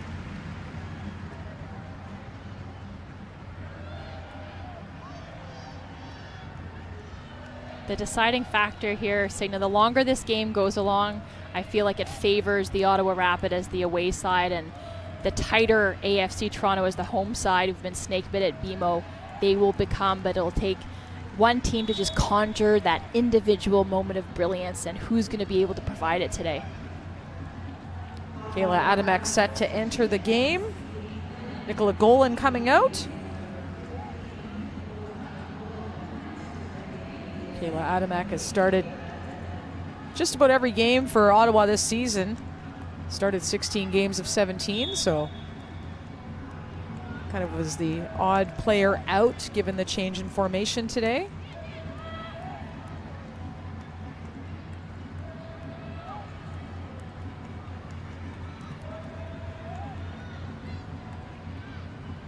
Small tried to fancy back heel.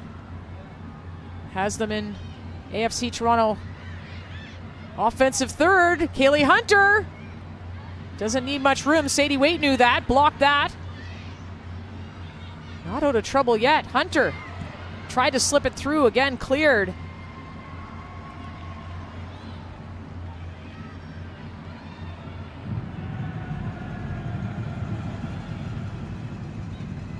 Barnett working down the left side.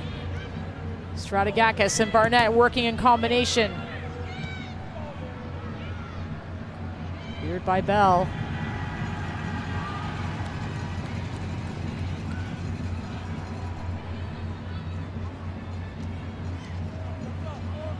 Tembo. Forbes battled back. And got bodied by Katembo for good measure. Great bit of defensive work by Melanie Forbes there for Ottawa. But Ottawa's found the release valve here. Belzile. Laurence Belzile. Got caught up in her feet, and Pickett takes it away. Charges back the other way.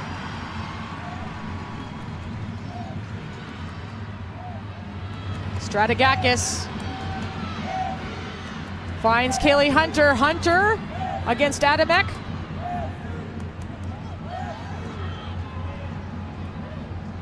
Back to Barnett.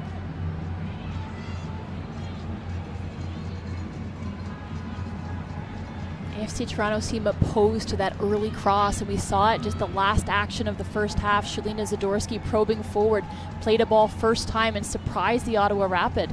A little bit predictable now and trying to get to the byline to finally swing in a ball.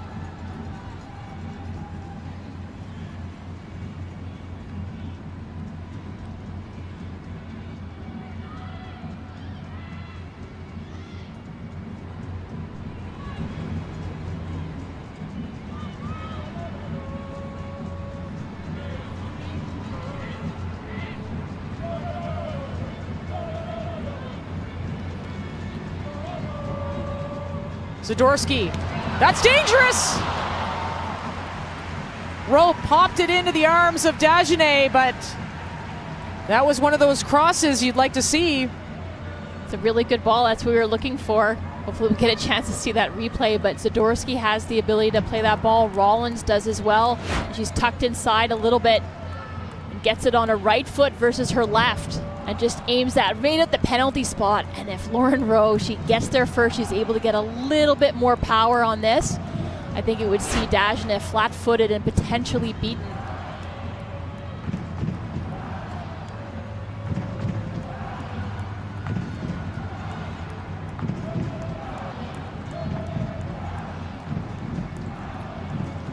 Let's go pitch side. Rob, what do you have for us? Thanks so much, Signa. Yeah, as you mentioned a little earlier on, the Under-20 World Cup kicks off next week in Poland. Signa, I'm going to throw it to you for this. Nikki Small taken down at the top of the box. And we'll see the first card of the match go to Jungmin Young. And this is even closer than it was in the first half for Kaylee Hunter. And I said in the first half that she wouldn't likely get a second crack at it, but I think she's going to get another bite at the cherry here as Nikki Small's hauled down. There's no other player in the league except maybe Kaylee Hunter who faces up, goes at players, tries to drive space the way that Nikki Small does. So dangerous with the ball in her foot. She makes something happen every single time, and this is what Kaylee Hunter is going to try to do here. Try to put her team in front and score that long coveted goal at BMO Field.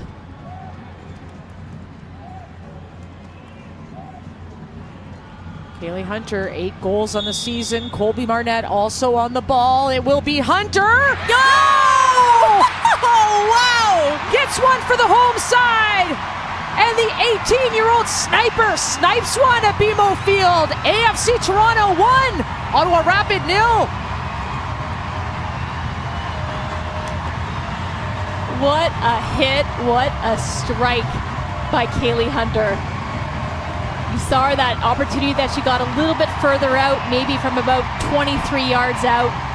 Maybe tried to finesse it a little bit too much, wasn't able to wrap her foot around it, sent it into the stands. Here she's about 19 yards out. No finesse, straight power, rips the top off this ball, sends it by Dagenet, doesn't stand a chance. Roofs this, tucks it right underneath the crossbar. What a strike by Kaylee Hunter. That's it. That's the moment of individual brilliance, Signa, that it was going to take today. Well, she's got 2 caps with the Canadian women's national team. Big star with the youth program, getting ready to start the U20s. But Ottawa is on the attack here, looking for an equalizer. Hunter on a mission now.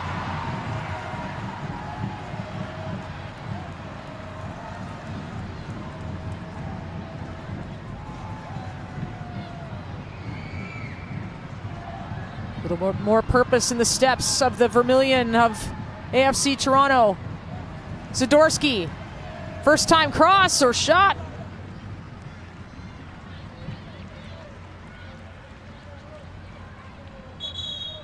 I like the foray forward though, thinking forward-minded, getting numbers forward. After Kaylee Hunter did so well to steal that ball in her own defensive third, beat Adamek, thunder forward, but then have the presence of mind to just recycle possession, pass it back to her back line, let somebody else take the lead, but did enough to bail her team out of trouble. And Adamek in some discomfort here. We'll go back to Rob. We interrupted you earlier with that scoring opportunity. How about you finish your story for us there, Rob? Well, it's funny because Kaylee Hunter interrupted me about a story about Kaylee Hunter because I was talking about the Under-20 World Cup that kicks off, next week, and she is going to be joining her teammate Olivia Chisholm to represent Team Canada. Now, the entire team is already in Poland, but as we've talked about, those two are playing in this game, but they are going to play this game, pack up their stuff, and head right to the airport to take off for Poland to join their team. Of course, that tournament takes place between September 5th and the 27th. 24 nations competing. Canada's group comprised of England, Brazil, and Tanzania. So you know what? If I'm going to get interrupted, Signa, Amy, it's good to be interrupted by the person who actually scored the goal about herself. I love that. You know what, Kaylee Hunter, that's exactly what Kaylee Hunter has done since she's entered the league, hasn't it? Just like, I'm here to play. 17 years of age last year, 18 this year, and just still impressive. Every time she touches the ball, you see the golden boot race right now. She's right in the mix again. Yeah, it's main character coded. She's the protagonist. So move out of the way, Rob Pizzo, the narrator. I'm gonna write my own story. Love that. I'm sure Coach Cindy Ty will be happy to have Hunter and Chisholm back in the fold as they get ready for the Women's World Cup. I know the national team coach, Casey Stoney, will be very interested in how the U20s do. A lot of talent on that team. Called it a vital competition. A lot of leagues worldwide don't release their players for the U20 Women's World Cup, but it's so important to play and dominate in your own age group. Represent your country as well, and this league, the Northern Super League. So wonderful to see. We probably would have seen Linda competing for Ghana, unfortunately, tearing her ACL at WAFCON, but another very talented young player that has extended with AFC Toronto. So once she recovers, ball played across by Zadorsky, headed away by Forbes. As far as Pickett. There's Katembo cutting in to Hunter.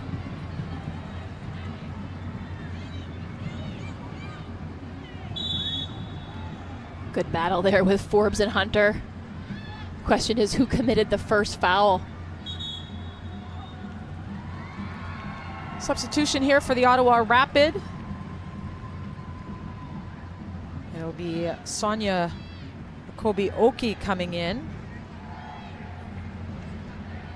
And Adamek out, so that is not good news. That's looks like another knock for Caleb Adamek. So the sick bay continues to grow for the Ottawa Rapid in the later stages of this season. And Akobe Oke, a Nigerian Super Falcon legend, into the game. Lauren Rowe to Katembo. The early cross. Small.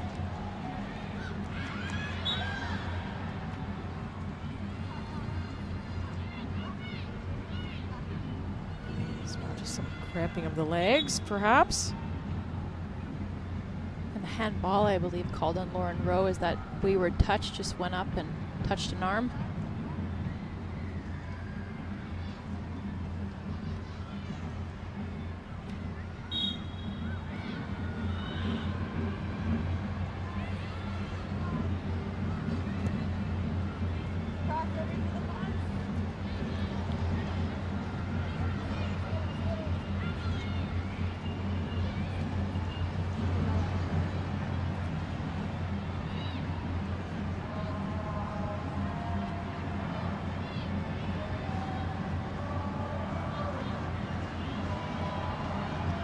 Good win by Belzile. There's Chown to Belzile.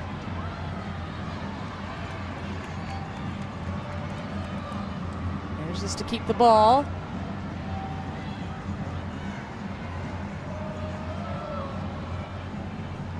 Just over 10 minutes to play in this match at BMO Field. Ottawa looking for an equalizer. Zadorsky will play it back to D'Angelo. Quickly plays it up the pitch.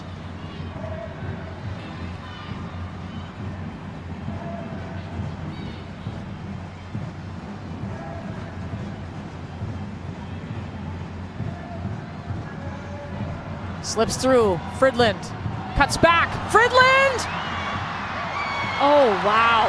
What a sacrifice that was. Nyota Katembo, look at how pumped up she is. Slid at the exact correct time. Because Fridland was on her way to the goal. Timing was impeccable. It was a brave challenge as well. And what a bit of skill by Fridland to get around Pickett. But then it's a sliding Nyota Katembo. Could become a meme as she slides 3 or 4 meters as she comes in to save the day right in front of her goalkeeper and Sabrina D'Angelo. What a ball by Sadie Waite to set that all up, though.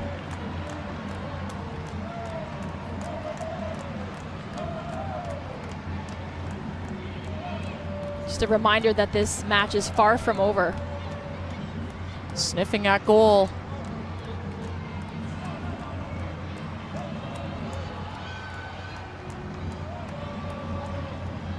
Small will try and settle things down. A little frantic there for a few moments. Hunter says, I'm not slowing things down. Barnett cutting back. Likes to play backward.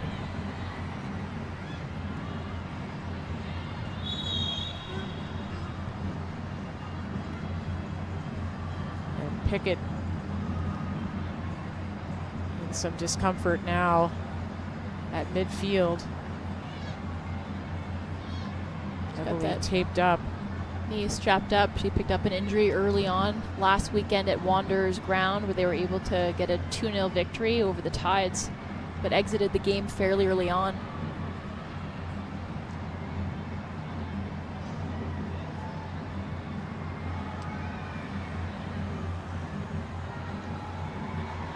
Well, they do have some fullbacks that at their disposal should they need to go to the bench. Croy Soto, Ashley Cathro among them. Jordan Brewster unavailable today, and of course Kayla Hansen transferring over to the Vancouver Rise.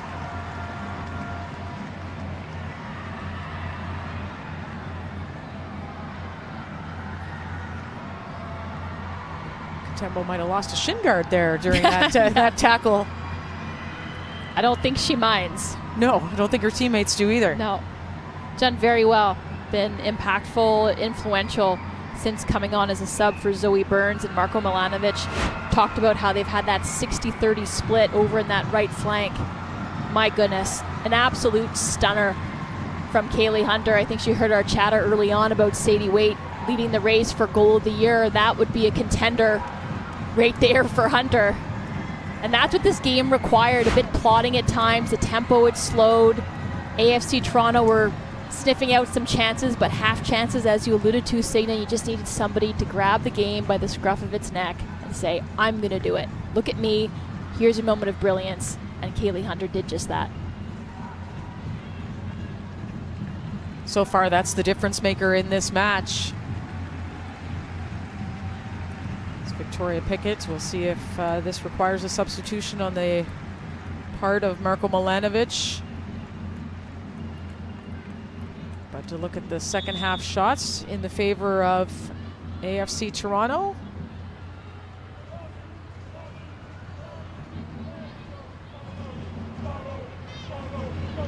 Lisa Harris choosing safety there.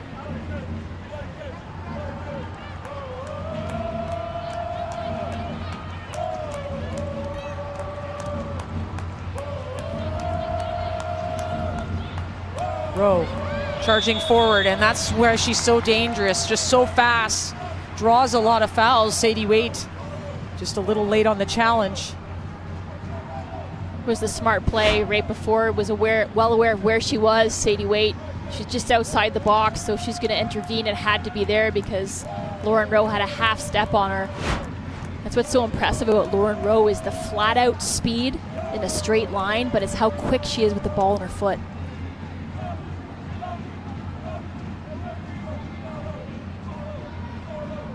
So Victoria Pickett exiting the game. April Lantain will come in. Lantain plays a little mix of midfield, a little mix of wing back, so that makes sense. We'll have to see if maybe Pickett moves back in the, see what adjustments they make here. But first up, it's Kaylee Hunter. Goal off the wall.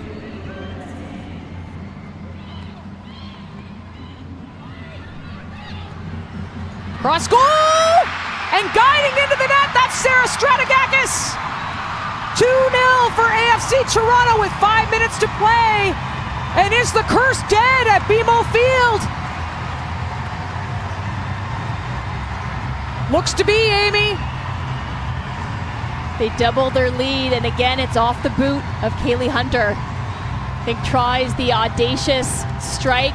It bounces off the wall, and it's in the ensuing melee that AFC Toronto and Sarah Stratigakis are able to capitalize. It's back to the head of Hunter, back across the face of goal, and those two players in Katembo and Stratigakis at that back post are held onside by Harris, and it's the chest of Stratigakis. She gets there first.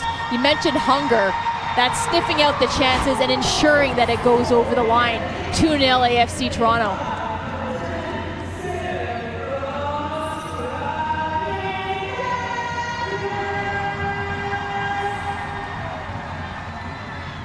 Kobioki to Chown. Chown from distance.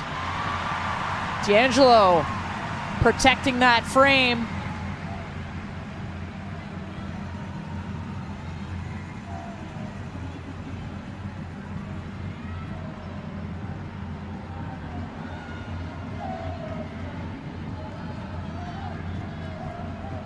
Well, Hunter appears in form. That is good news for Canada at the U20s, isn't it? That's what you want to see. And is so good, so masterful at that hold-up play.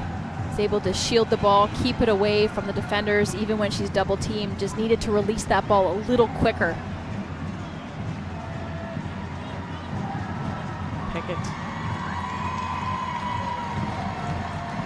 coming to the sideline.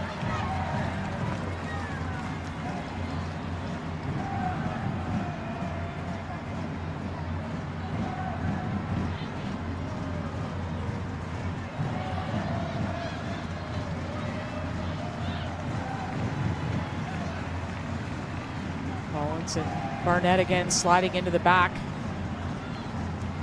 Natural left-footed player too, but has that ability to play the ball with both feet.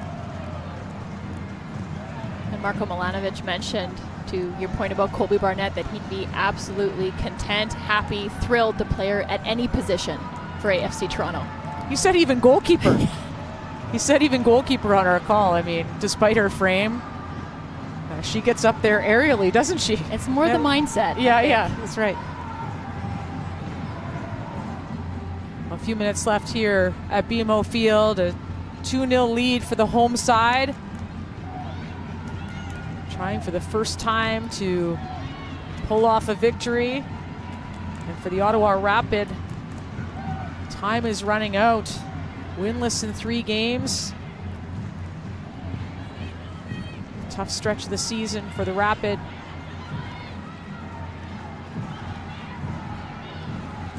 Nice touch by Forbes. Bounces to Kobioki. Belzile! Oh, whoa! Florence Belzile cuts it to 1. And we've got a game with the dying minutes of this half. Woo!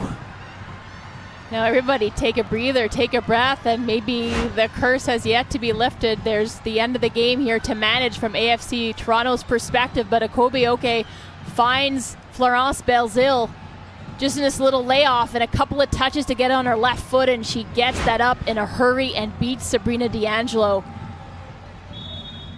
Florence Belzile, her 3rd goal of the season. And it's a key one here. The game is not done yet.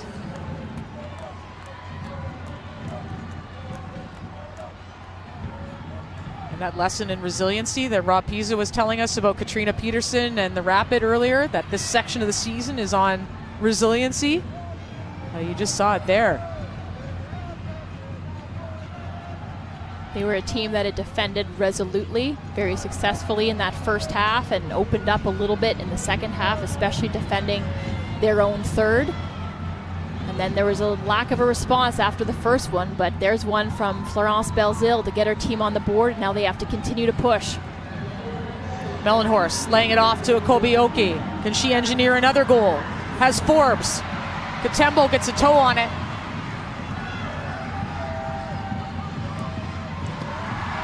Now a corner kick. That'll be Mel Forbes who's going to serve this up. 5 minutes of added time. There is plenty of time.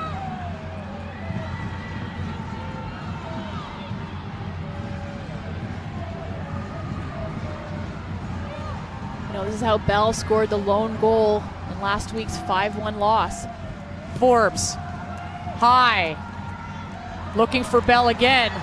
Rollins, didn't clear it in time.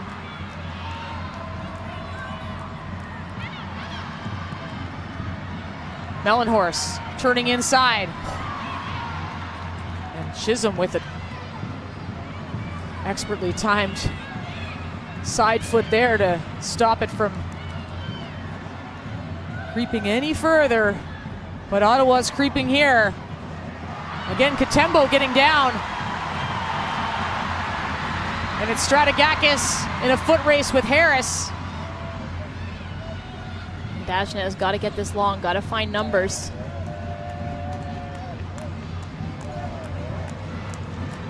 Rolls off the foot of Belzile. Wait now, pushing forward. Kobioki. It's Barnett. Who else?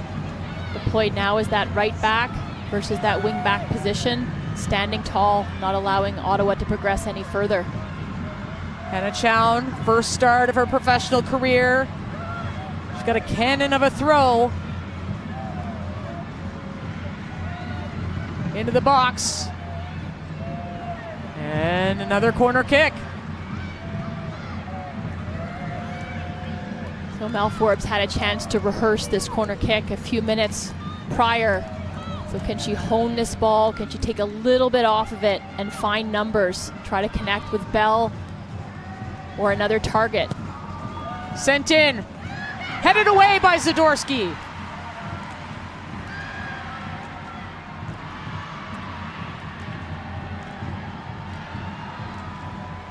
Rollins calmly playing it up the field. Rowe. Lantain.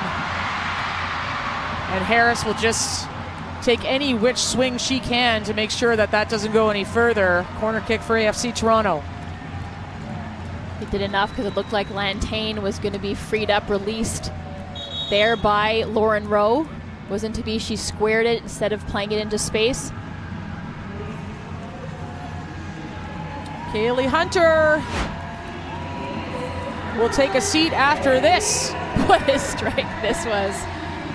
I'd love to have one of those, you know, the technology that measures the velocity, because that almost rips the twine. It almost goes through the mesh at BMO Field.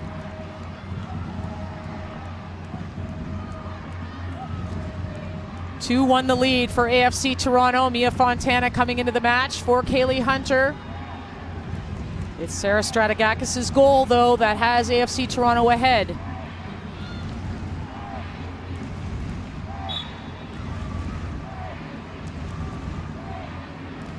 They'll play a little game of keep away here.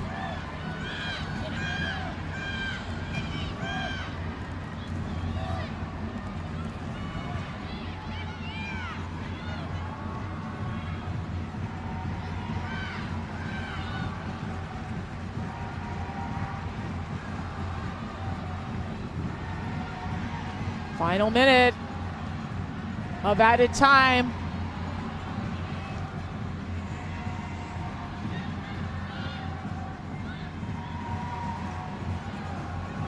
A little bit of confusion between Akobioke and Jung. Bell heads the ball to Mellenhorst. Forbes. Mel Forbes. Shot towards goal. Jeesh, that nearly bent around that far post. D'Angelo always knew where it was going. To Mel Forbes' credit there, I was expecting her to tee that one up, but I think that was across all day long, looking for the head of Bell. Just about to full time at BMO Field.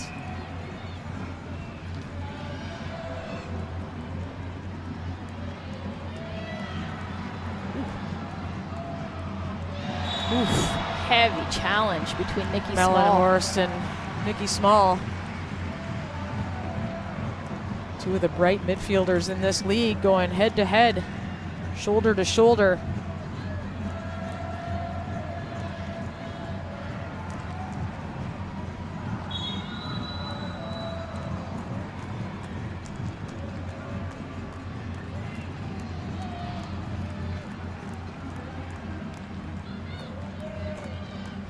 For a goal kick, and is there any time left here for the Ottawa Rapid? Mel Dagenet will send everybody up the pitch. And there won't be. The curse is dead at BMO Field. AFC Toronto has finally won a game, and it's a big one. 2-1 over their rivals, the Ottawa Rapid, thanks to a beautiful free kick from Kaylee Hunter and a determined Sarah Stratigakis.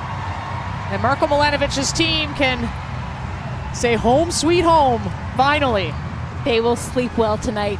Milanovic was convinced there was a curse, there was something up. He tried tweaking his routine, different things. The player said, nah, there's no such thing. We're going to be able to get it over the line. But the two teams in the Ottawa Rapid and AFC Toronto played each other to a bit of a stalemate. Both teams lacked conviction in that box, but finally it was the brilliance of Kaylee Hunter that opened the floodgates. Stratigakis got on the board as well, and Florence Belzile had something to say, but now that's the Ottawa Rapid on a 4-game slide, and AFC Toronto, the monkey off their backs, I'd say. Curse is broken at BMO, and smooth sailing ahead, they hope.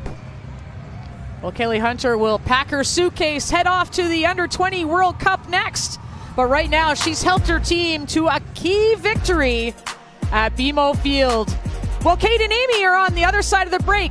You've been watching the NSL on TSN. This Northern Super League match is brought to you by Toyota, proud founding partner of the NSL. And Canadian Tire, proud founding partner of the NSL.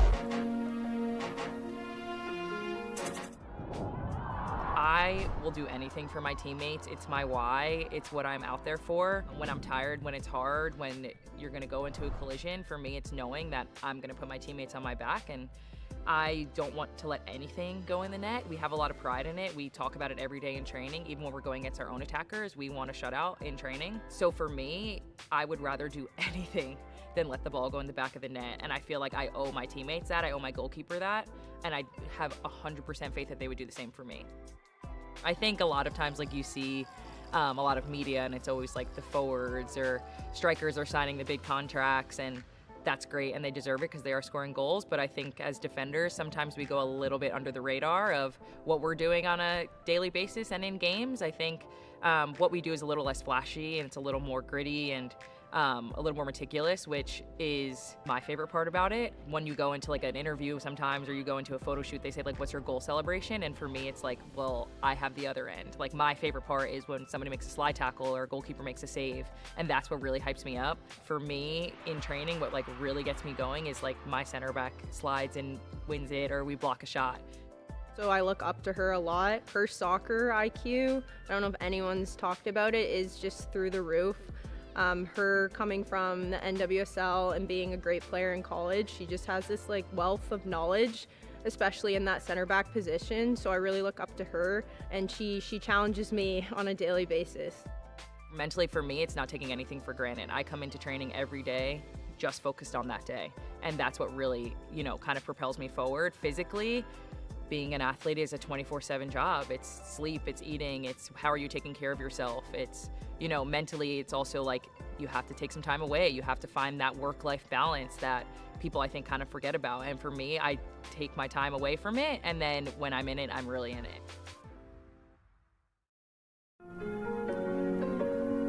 Welcome back to the NSL on TSN. A 2-1 win for AFC Toronto over the Ottawa Rapid. Their first win over Ottawa this season. And Kaylee Hunter, you see her right there, the difference maker in this one, getting her team on the board with a heck of a strike. It was a spark this team needed. Well deserving of a salute.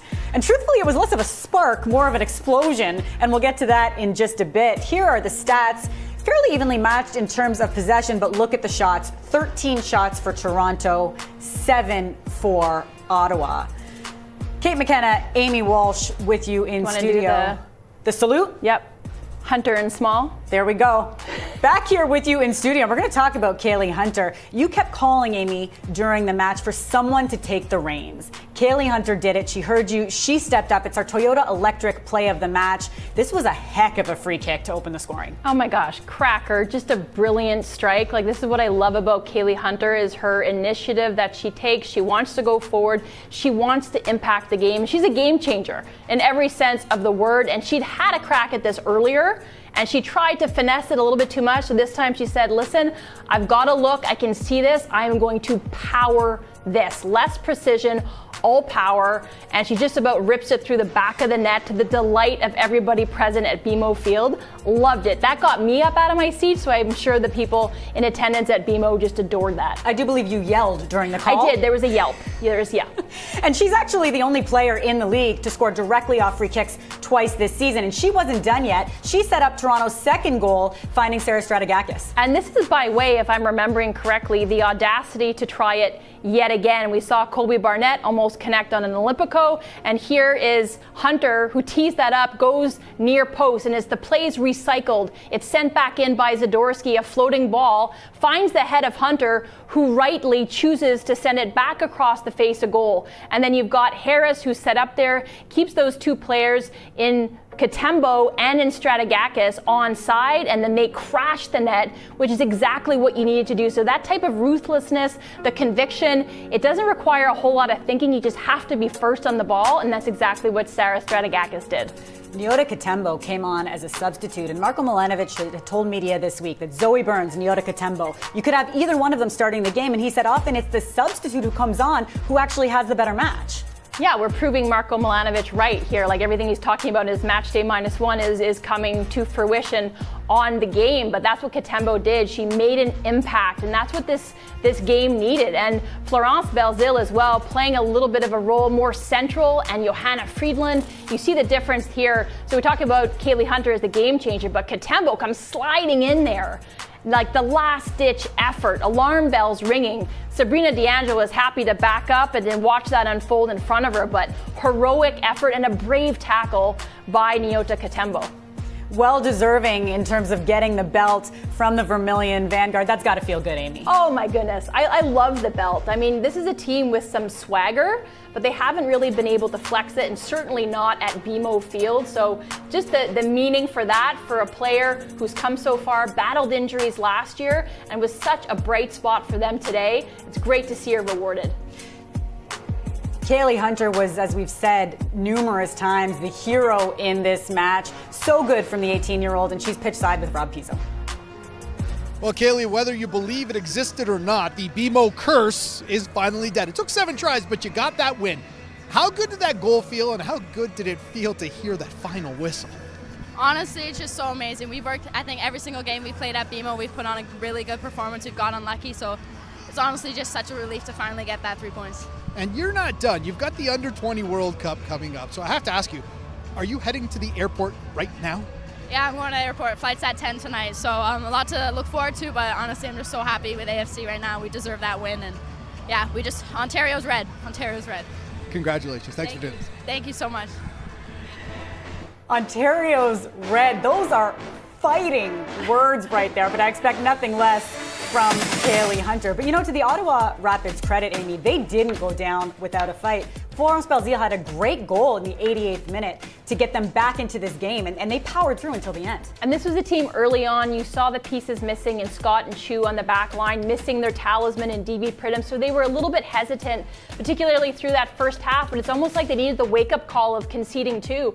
And Belzile, she was the difference maker for her side, and what a bit of quality there. Kobioki as well on the layoff, 2 players around that ball, tidy bit of business just to get it out of her feet, and then that left foot right up under the bar doesn't give Sabrina D'Angelo a chance, but a little bit of a consolation prize for the Ottawa Rapid, who will feel hard done by. I think AFC Toronto were the better team today, so Ottawa Rapid on a 4-game slide, back to the drawing board again, but at least out of possession, they were a more cohesive, more organized team.